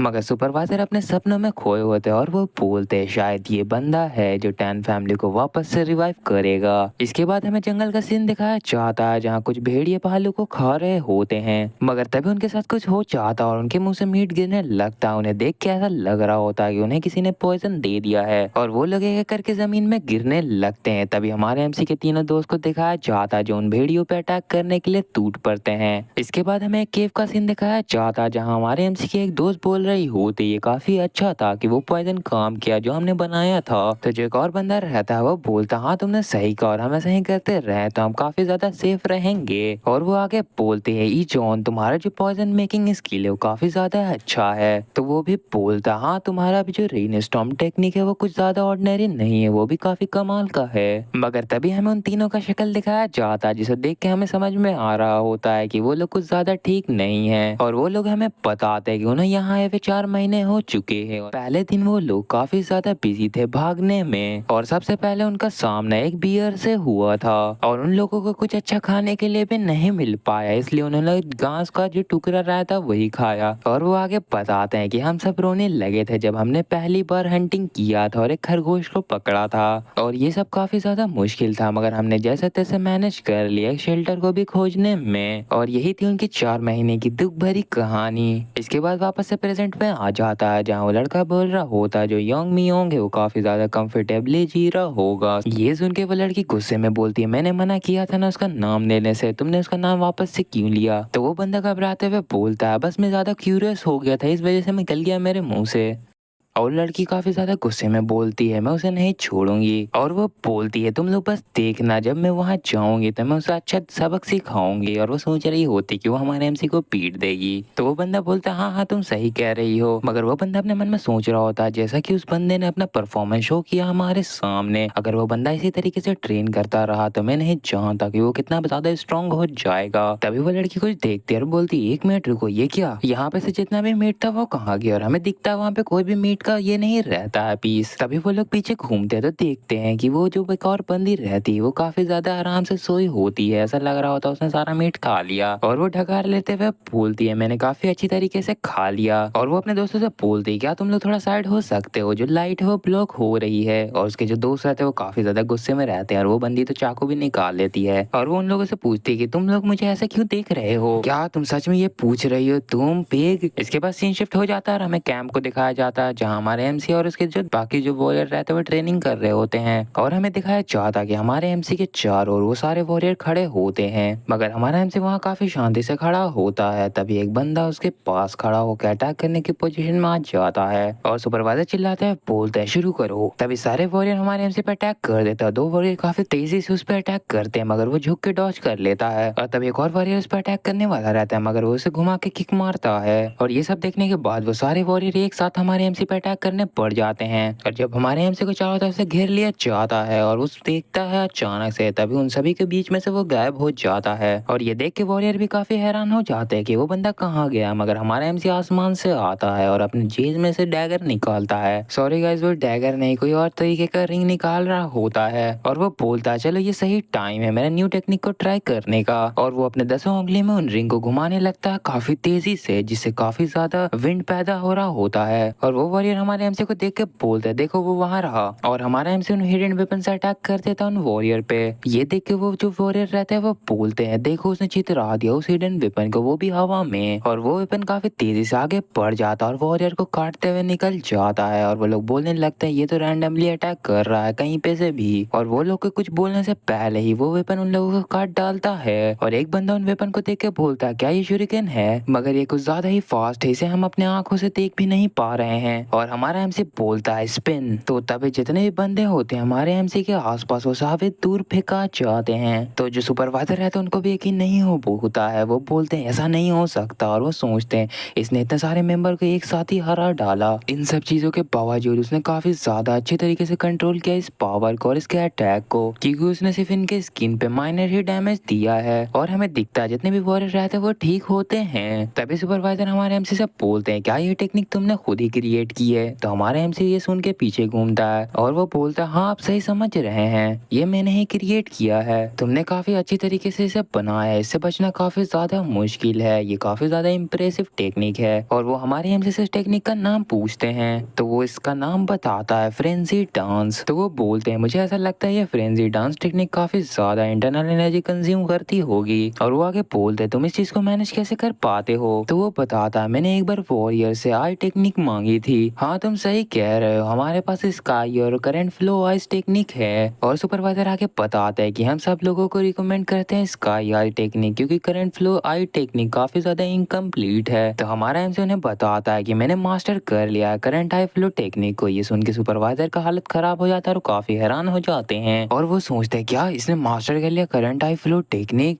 ये तो सबसे ज्यादा पुरानी टेक्निक है टान फैमिली की, मगर इसने ऐसा कैसे किया? और हमारा एमसी आगे बताता है क्योंकि इसका जो एसेंस था वो मिसिंग था, तो मैंने इस टेक्निक को सीख लिया आई वाले और इसकी वजह से जो मार्शल आर्ट इससे कनेक्टेड है। और करंट फ्लो आई टेक्निक की मदद से जब मैं कोई भी वेपन शूट करता हूँ तो मेरे उसके सारे रास्ते दिख जाते हैं, इसी वजह से मैं उसे कहीं भी शूट कर सकता हूँ अपने मन पसंद जगह पर, वो भी कम से कम इंटरनल एनर्जी में। और जो सुपरवाइजर रहते हैं वो बोलते हैं मुझे कुछ भी सरप्राइज नहीं कर रहा है क्योंकि ये बंदे ने एसेंस को पूरा करने के लिए अपना दिमाग लगाया और पूरा कर भी दिया। अब टाइम भी आ चुका है मुझे से बता देना चाहिए। और वो हमारे एमसी को बताते हैं अभी से 2 महीने बाद जो तुम्हारे दोस्त थे वो वापस यहाँ आ जाएंगे तुम्हारे साथ ट्रेनिंग करने के लिए, और उनका भी सेम टेस्ट होगा और वो तुम्हारे जैसे कंडीशन में रहेंगे जैसे तुम रह रहे हो। और वो आगे बताते हैं कि असलियत में उन लोगों ने अपने आप को प्रूफ कर दिया, अपने स्कूल को भी प्रूफ कर दिया कि वो ये टेस्ट देने के लायक है। मगर उन्होंने मुझसे कहा कि वो वापस तभी आएंगे जब तो थोड़े और ट्रेन हो जाएंगे अच्छी तरीके से। ये सुन के हमारे यहाँ से थोड़ा खुश लग रहा होता और वो बोलता है क्या ऐसा है तो काफी अच्छा बात है, मैं तो काफी ज्यादा एक्साइटेड हूँ कि मेरे दोस्त कितने ज्यादा स्ट्रांग हुए होंगे, उन्हें देखने के लिए मैं काफी एक्साइटेड हूँ। तो जो सुपरवाइजर रहता है वो बोलते हैं क्या ये अपने टीममेट के लिए परेशान है, मगर वो बच्चे काफी ज्यादा मेहनत कर रहे हैं और वो कुछ भी करेंगे अपनी ट्रेनिंग को हार्ड करने के लिए, इससे कोई भी फर्क नहीं पड़ता। हमारा हमसे सोच रहा होता है कि फेट। इसके बाद वो सोचता है कि मैं पास्ट लाइफ में सिर्फ अपने मास्टर ही को जानता था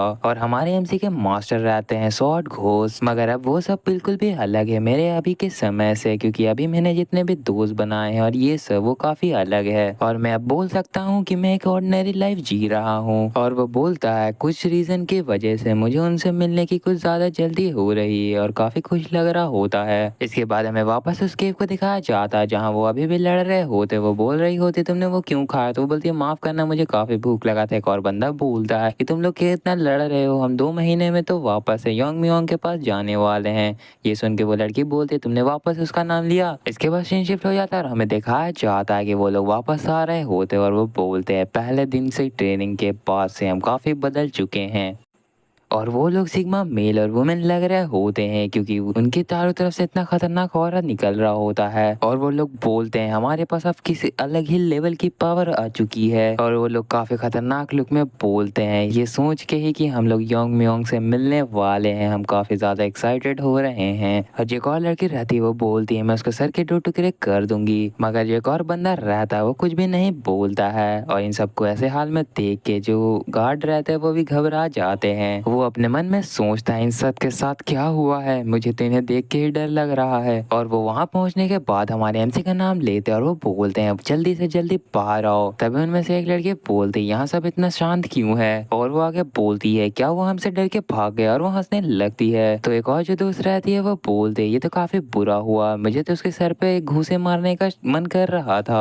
तभी वो पीछे घूम के बोलती है जॉन तुम उतने देर से शांत क्यों हो जब से तुम यहाँ आए हो। तभी उन लोगों को दिखता है कि हमारे एमसी बंदे के कंधे पे हाथ रखता है और वो बोलता है कैसे हो तुम लोग, और वो आके बोलता है मैं यहाँ छुपा था तुम लोगों को सरप्राइज करने के लिए, और तुम क्या बोल रहे थे, तुम मेरे हेड के साथ क्या करने वाली थी। ये सुनने के बाद वो दोनों भी काफी हैरान हो जाती हैं और हमारा एमसी वापस हंसने लगता है और बोलता है तुम लोग तो काफी क्यूट हो। तो वो ब्लू बाल वाली लड़की बोलती है तुम यहाँ क्या कर रहे हो, तो हमारा एमसी बोलता है तुम लोग क्या बात कर रहे थे मेरे सर को फोड़ने का, और वो हंसते हुए बोलता है क्या तुम लोग शो नहीं करोगे result half of the ear training करने का, या फिर मुझे ही पहले अटैक करना पड़ेगा। ये सुन के वो लोग बोलते हैं नहीं नहीं हम ही पहले करते हैं, हम तो मजाक बस कर रहे थे तुम्हारे साथ। तो वो लड़की सोचने लगती है मैंने इसे नोटिस क्यों नहीं किया, क्योंकि ये मेरे पीछे ही खड़ा था फिर भी मैं नोटिस नहीं कर पाई, मुझे ऐसा लगा था कि मैं फॉरेस्ट में रहने के बाद मेरे सेंसेस शार्प हो गए हैं। तभी हमारे एमसी उन तीनों को पकड़ के हक कर लेता और वो बोलता है, और वो आगे सोचने लगती है क्या यही है हम तीनों के बीच में गैप, और वो बोलती है ये इस टाइम तक क्या कर रहा था, और इन सब चीजों के बावजूद ये कितना ज्यादा लंबा हो गया और इसका फेस, और वो काफी ज्यादा ब्लश करते हुए बोलती है क्या मैं क्या सोच रही हूँ ये सब, और वो सोचने लगती है ऐसा इसलिए क्योंकि मैंने उतने समय से सिर्फ जानवर ही देखे थे जंगल में। इसके बाद हमारे हमसे उनसे बोलता है तुम लोग डिस्करेज ना हो, तुम लोग काफी ज्यादा स्ट्रांग हो गए हो पहले से, और वो आगे बोलता है तुम लोग थोड़े कम इम्प्रेसिव दिख रहे हो क्योंकि मैं यहाँ हूँ। ये सुन के वो बोलती है कुछ चीजें कभी भी नहीं बदलती। इसके बाद सीन शिफ्ट हो जाता और हमें एक जगह को दिखाया जाता जहाँ कोई बोल रहा होता क्या सब कोई यहाँ आ गए, और हमें उसी बंदे को दिखाया जाता जो इल्यूजन क्रिएट करता है। इसके बाद उसे बोला जाता है क्या तुम भी यहाँ आ गए, और उस ग्रुप का एक बंदा बोलता है 6 महीने हो गए तुम्हें देखे हुए काफी समय हो गया। तो वो बंदा बोलता है हमें तुरंत ही पॉइंट पे आ जाना चाहिए जो हम डिस्कस करने वाले हैं उस पर, और वो आगे बोलता है क्या हम में से किसी बंदे ने कुछ नोटिस किया है। तो उस ग्रुप का एक बंदा बोलता है पार्टिसिपेट नंबर 2 वो काफी ज्यादा वर्दी है क्योंकि उसने कुछ ज्यादा ही अच्छी ग्रोथ दिखाई है दूसरे पार्टिसिपेंट के कंपेयर में, और उसके पास काफी ज्यादा स्ट्रॉन्ग विल है और काफी ज्यादा सरवाइव करने का एक्सपीरियंस भी, और उसे देख के ऐसा लगता है कि वो किसी से बदला लेना चाहती है और वो बदले की आग में काफी ज्यादा जल रही है और वो अपने इमोशन ही के कारण इतना ग्रो हो रही है। और उस ग्रुप का एक और बंदा बंदा बोलता अगर हम पोटेंशियली की बात कर रहे हैं तो हम इस बंदे को कैसे छोड़ सकते हैं। पार्टिसिपेंट नंबर 10, इस बंदे ने वॉरियर टेस्ट को सिर्फ एक ही महीने में क्लियर कर दिया था, मगर जो वो बंदा रहता है वो सोचने लगता पार्टिसिपेंट नंबर 2 और 10 ठीक है अपने जगह पे, मगर जब से मैंने नंबर 28 का सामना किया है वो काफ़ी ज़्यादा खतरनाक है, वो दूसरों से काफ़ी अलग है और इतना सरप्राइज ही काफ़ी है कि उसने मेरा फॉर्मेशन तोड़ दिया था। मगर जब मैंने उसकी ट्रेनिंग को छुप के देखा तो मैं पूरी तरीके से शॉक हो चुका था। उस बंदे ने ऐसी स्किल परफॉर्म की जिसे कोई अच्छा मास्टर भी परफॉर्म नहीं कर सकता। अगर हमने उस बंदे को पार्टिसिपेट करने दिया तो ये काफ़ी ज़्यादा रिस्की होगा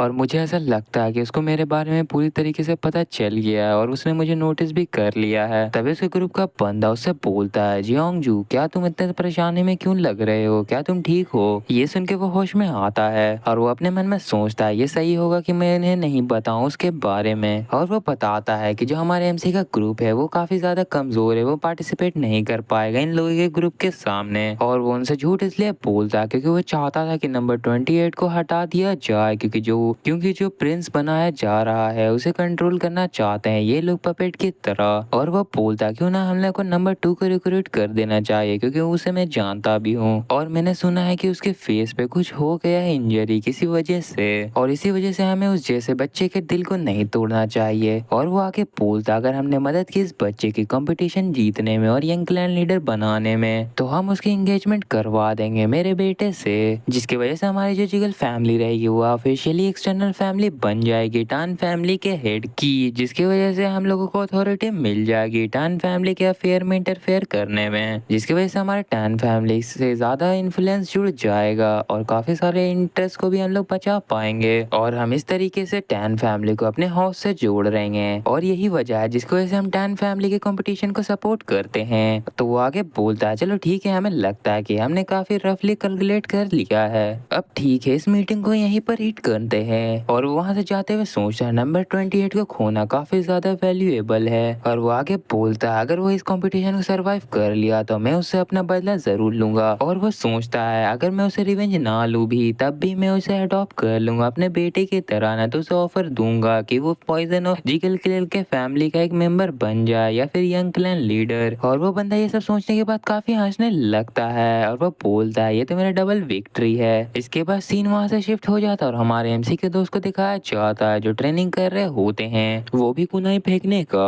और उसके जितने भी कुनाई रहते हैं वो निशाने पे लग जाते हैं और वो बोलती है यस ये मेरा हो गया। और वो आगे बोलती है इस मेंशन में रहने के बाद मेरी ट्रेनिंग डबल हो गई है, इसके बावजूद की ट्रेनिंग डबल हो गई है मगर ये गुड कंफर्टेबल नींद सोने के बाद मुझे कोई दिक्कत नहीं है क्योंकि वहाँ काफी ज्यादा ठंडी थी और नींद भी नहीं आती थी। और वो अपने दोस्त से पूछती इजियोन और योंगमियोन लैब में गए हैं ना आज भी? हाँ जो इजियोन है वो उसके दांत की मदद से अपने पॉइजन को पिसवा रहा है। तो वो बोलती है क्या उसे मरने का शौक है? और वो ऐसा इसलिए कहती है क्योंकि इजियोन का जो पॉइजन है वो काफी ज्यादा अच्छा होता है जिससे कोई भी मर सकता है। इसके बाद हमारे एमसी और इजियोन को दिखाया जाता है जो बोल रहा होता है देखो मैंने अपनी पूरी सोल लगा के इस पॉइजन को बनाया है। और वो बोलता है तुम इसे इग्नोर नहीं कर सकते। तभी हमारा एमसी उस बॉल को उठा लेता है और वो बोलता है तुम क्या करने वाले हो? तभी हमारा एमसी उस पॉइजन को पीने लगता है जो देख के उसका फट जाता है और वो बोलता है तुम क्या कर रहे हो, तुम इसे पी रहे हो वो भी क्या ड्रिंक समझ के। और वो हमारे एमसी को हिलाते हुए बोलता है तुम जल्दी से थूको, जल्दी थूको उसे बाहर निकालो।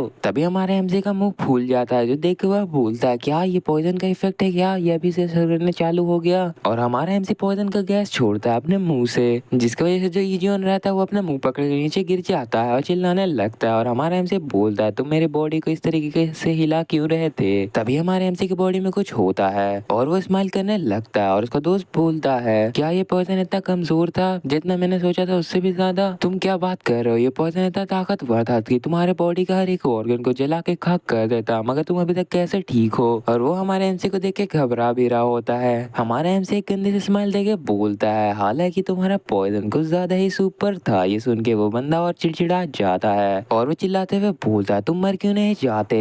और वो दोनों भी बाहर बात करने लगती हैं कि लगता है वो पॉइजन किसी रीजन की वजह से काम नहीं किया। तो दूसरी बंदी बोलती है हाँ तुमने सही कहा। और हमें दिखता है कि उसके सामने हमारा एमसी बैठ के उसके पॉइजन को पी रहा होता है बियर समझ के। और वो बंदा बोलता है, वो बंदा गुस्से में बोलता है तुम इसे इस तरीके से मत पियो कि ये पॉइजन नहीं बल्कि एक बियर है। और हमारे एमसी से पूरा पीने के बाद बोलता है तुम्हारे पास और नहीं होगा, इससे मुझे कुछ भी अफेक्ट नहीं हुआ। तो वो गुस्से में बोलता है मेरे पास कुछ भी नहीं बचा है तुम्हारे बदौलत बेवकूफ। और हमारे एमसी का दोस्त गुस्से में हाथ पटकते हुए बोलता है, डैम इट, तू ये वर्क क्यों नहीं किया तुम्हारे ऊपर? क्या तुम्हारा जो इम्यून सिस्टम है वो पॉइजन रेजिस्टेंस है और कुछ ऐसा? हमारा एमसी अपने मुंह पोंछते हुए सोचने लगता है, नहीं ये इम्यून सिस्टम वाले से थोड़ा अलग है। और वो हमें बताता है कि ये 10 फैमिली का कोर टेक्निक है, पॉइजन रिफाइनिंग मैडनेस। और वो आगे बताता है कि काफी अजीब बात है कि कोई बंदा जो पॉइजन के साथ काम कर रहा है उसे पॉइजन खुद ही बन जाता है। और वो आगे सोचने लगता, अगर मैं आप लोगों को बताऊं नेम मास्टर ऑफ पॉइजन का, तब मैं उसे कंट्रोल नहीं कर पाऊंगा अगर वो पॉइजन मेरे बॉडी के अंदर इंटर कर गया। मगर जैसा कि मैंने सोचा था, जो पॉइजन मेरे बॉडी के अंदर इंटर करता वो ट्रांसफॉर्म हो जाता है इंटरनल एनर्जी में और मुझे यूज करने में काफी फायदा हो जाता है। और इस तरीके का पॉइजन कुछ भी अलग नहीं है कि लेक्सर से मेरे लिए। और इसके बावजूद जिस स्टेज पे मैं हूँ, इसे अचीव करने के लिए तुम्हें कुछ ज्यादा ही रियलाइजेशन चाहिए, प्रोफाउंड लेवल का। और वो अपने दोस्त की तरफ देखते हुए बोलता है, जो लोग पॉइजन को एक वेपन की तरह देखते हैं वो इसके एक्सप्लेनेशन कभी भी नहीं सुनेंगे और इसे अपने ऊपर कभी भी ट्राई नहीं करेंगे। और वो आगे बताता है, जो वीक पॉइजन है वो मुश्किल से मुश्किल मेरा इंटरनल एनर्जी ही बढ़ा सकता है, मुझे स्ट्रॉन्ग पॉइजन का काफी ज्यादा जरूरत है। और हमारा एमसी अपने दुश्मनों को याद करते हुए सोचने लगता है, ऐसे बहुत सारी चीजें जो मुझे करना है अपनी ऑर्डिनरी लाइफ जीने से पहले। और वो बोलता है, मुझे उन इंडल से कुछ भी डर नहीं है, मैं उन्हें कभी भी खत्म कर सकता हूँ, मगर जो ब्लैक डेथ अलायंस है उन्होंने मुझ पर अटैक किया या फिर डीमन लॉर्ड, तो मैं कुछ भी नहीं कर पाऊंगा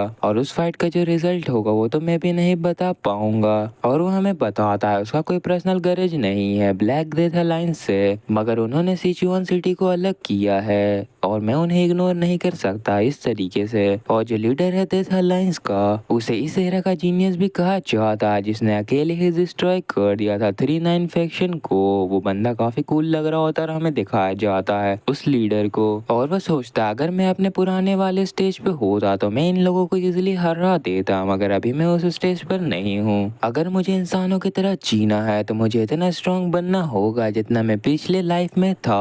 और वो वापस से प्रेजेंट में आते हुए बोलता, अगर ईजियोन अच्छा पॉइजन बना पाता और भी ज्यादा स्ट्रॉन्ग अभी के समय पे, तभी ईजियोन के मुंह से निकल जाता है गलती से, क्या मैं होता अगर मैं क्रिएट कर पाता 10 फैमिली का 10 पॉइजन को। ये सुनने के बाद हमारा एमसी उससे पूछता है, 10 फैमिलीज 10 पॉइजन ये क्या है? तो ये बात सुन के वो बंदा भड़क जाता है और वो बोलता है, तुम्हारे अंदर पिछले वाले क्लैन लीडर का ब्लड है, मगर तुम्हें कुछ भी नहीं मालूम। आखिर में तुम्हें क्या मालूम है? उस पॉइजन का मतलब है कि वो 10वां सबसे स्ट्रॉन्ग पॉइजन है जो हमारे एंसेस्टर से हमें पास डाउन हुआ है। और फर्स्ट पॉइजन से लेके 10th पॉइजन तक जितना ज्यादा नंबर हायर होगा उतना ज्यादा पॉइजन स्ट्रॉन्ग होगा। मगर जो फॉर्मूला था उन पॉइजन को बनाने का वो समय के साथ भूला गया। और जो 10th पॉइजन था वो काफी ज्यादा स्ट्रॉन्ग था, उसमें इतनी ज्यादा पावर थी कि वो मास्टर ऑफ ट्रांसेंडेंट लेवल के बंदे को भी अफेक्ट कर सकता था। और जो बाकी के 10th पॉइजन बचे उन्हें मैनेज करके डिवाइड कर दिया गया एल्डर के बीच में। ये सब सुनने के बाद हमारे हमसे सोचने लगता, क्या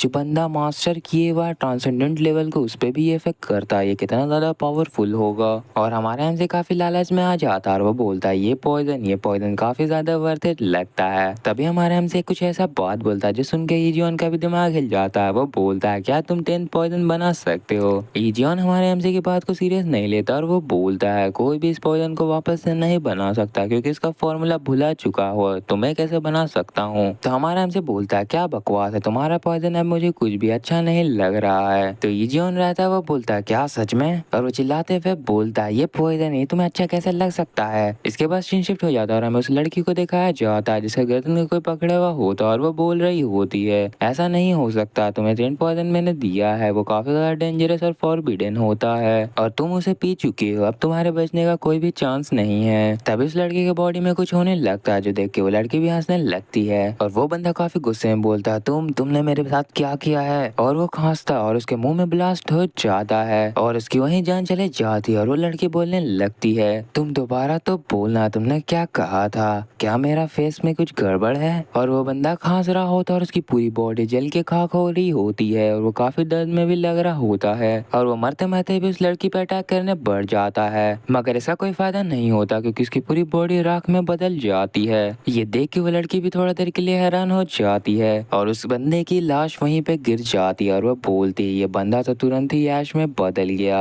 और वो हंसते हुए बोलती है जो मेरे ग्रैंडफादर ने मुझे पॉइजन दिया उसकी पावर तो अलग ही लेवल पे है, यही है टैन फैमिली का 10th पॉइजन। और वो हंसने लगती है। तभी वो हमारे एमसी को याद करते हुए बोलती है जितना तुमने मुझे दर्द दिया था उस दिन वो दर्द माफ करने लायक नहीं है। इस गुस्से और दर्द को मैंने अपने ट्रेनिंग में पूरी तरीके से झोंक दिया था। और हमें उसका फेस दिख जाता जो एक तरह से जला होता है और वो बोल रही होती है कि इस टूर्नामेंट के आखिर में तुम्हें तड़पा तड़पा के अपने पॉइजन से मार डालूंगी। और उसके फेस को देख के हमें समझ में आ जाता है कि वही बुली लड़की है जो एपिसोड की शुरुआत में हमारे एमसी को तंग करती थी। और जिसने भी सीरीज को नहीं देखा है एपिसोड 1 से इसका पार्ट 1 भी है उसे जाके जरूर देख लेना। और उस मैंशन को दिखाया जाता है जहाँ सुबह हो चुकी होती और हमारे एमसी के दोस्त लोग बोल रहे होते हैं आधा साल और बीत गया। और वो हमें बता रहा होता 1 साल बीत गया है यहाँ ट्रेनिंग करते करते इस कंपटीशन के लिए। मैंने यहाँ रह के अपने मार्शल आर्ट को रिफाइन कर लिया और अपने वीकनेसेस पे काम किया है और सबसे ज्यादा बड़ी चैलेंज तो अब स्टार्ट होगी।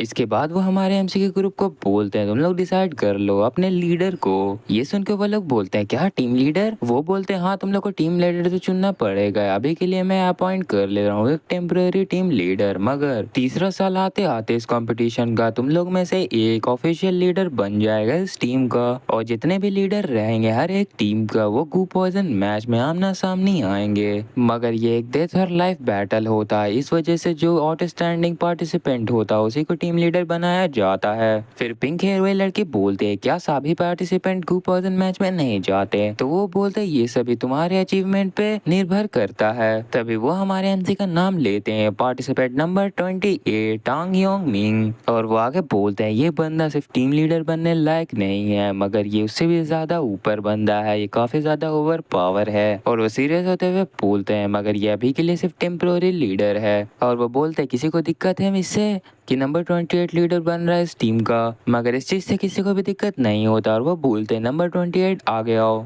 और वो इसे एक पिल का डब्बा देते हैं जिसमें एक पिल होता है। तो हमारे एमसी से देख के बोलता है ये क्या है? तो वो बताते हैं ये एक टान फैमिली का एलेक्सर है, इस पिल को हेवनली हार्ट पिल कहा जाता है। और हमें बताया जाता है कि इस एलेक्सर को बनाने के लिए 100 ईयर ओल्ड एक रूट का जरूरत पड़ता है जो काफी ज्यादा मुश्किल से मिलता है, इससे यूजर का इंटरनल एनर्जी काफी ज्यादा बढ़ जाता है। और ये देख उसके दोस्त लोग बोलने लगते इतने प्रीशियस चीज इस बंदे को क्यों मिल रही है? और वो बताते हैं क्योंकि ये तुम्हारा टीम लीडर है, इसे कुछ प्रिविलेज दिया जा रहा है, इसमें से एक पिल दिया जा रहा है। और वो हमारे एमसी से बोलते हैं कि टान फैमिली तुमसे कुछ ज्यादा एक्सपेक्टेशन लगाई बैठी है। और वो अपने मन में सोचते हैं खास के तुमसे योंग मी योंग मैंने तुमसे कुछ ज्यादा एक्सपेक्टेशन लगाई हुई है। और वो बता रहे होते हैं कि इस पिल को लेने के बाद तुम्हें कुछ अलग ही फील होगा, मगर तभी हमारा हमसे बोलता है कुछ और भी है। ये सुनने के बाद सभी लोग चुप हो जाते हैं और वो बोलते हैं क्या? और हमारा हमसे बोलता है क्या मुझे कुछ और मिल सकता है इसकी जगह पर? और वो बोलता है मुझे लेक्चर की जरूरत नहीं है, मुझे कुछ और चाहिए।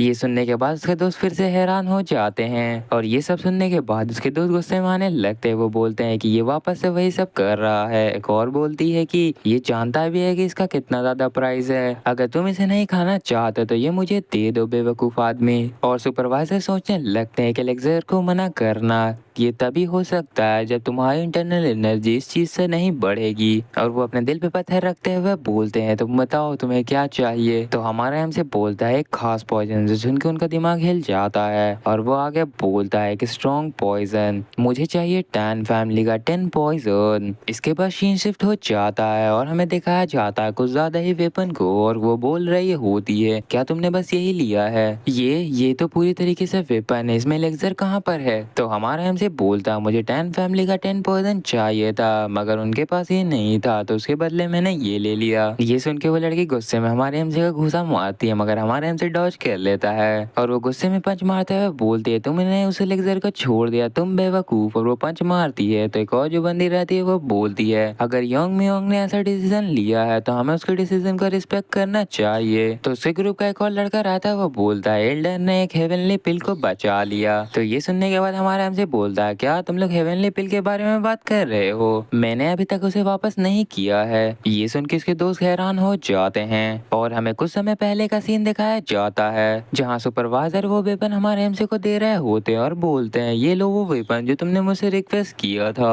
और वो पूछते हैं क्या तुम्हारे लिए काफी है हेवनली पिल के बदले। ये सुनने के बाद हमारा एमसी बोलता है मुझे इस बात का काफी दुख है कि ये वो पॉइजन नहीं है जो मुझे चाहिए था। मगर तभी सुपरवाइजर मन में सोचने लगते तुम एक लौते हो जिसने पॉइजन को मांगा है एलेक्सर के बदले। और वो पूछते हैं क्या तुम्हें और कुछ भी चाहिए, तो हमारा एमसी बोलता है नहीं ये सफिशिएंट है। तभी हमारा एमसी सुपरवाइजर को बोलता है मेरे लिए आपके पास एक सवाल है। तो वो बोलते हैं हाँ तुम पूछ सकते हो, क्या सवाल है तुम्हारा, आप क्या सोच रहे हो इस पिल के साथ करने का, इस हेवनली हर्ट पिल के साथ। तो वो बोलते हैं मैं इसे वापस कर दूंगा मेडिसिन किंग हॉल को, क्या तुमने अपना मन बदल लिया है। तो हमारा एमसी बोलता नहीं मैंने अपना मन नहीं बदला मगर मेरे पास एक इंटरेस्टिंग आइडिया है। ये सुन के सुपरवाइजर कंफ्यूजन में चले जाते हैं और वो सोचने लगते हैं। और हमारा एमसी वापस अपने दोस्त लोग को बताने लगता है ये ऐसा है कि अगर तुम अपने टेम्पोररी टीम लीडर को हरा दो साथ में मिलके तो हम लोग मान चुके हैं कि हम लोग वापस से अपने टीम लीडर को चुन लेंगे और रिवॉर्ड उसको रिवॉर्ड में हेवनली पिल भी मिल जाएगा। और जो सुपरवाइजर रहते हैं वो भी बोलते हैं हाँ ये काफी अच्छा आइडिया है, इससे उन्हें काफी अच्छा मोटिवेशन भी मिल जाएगा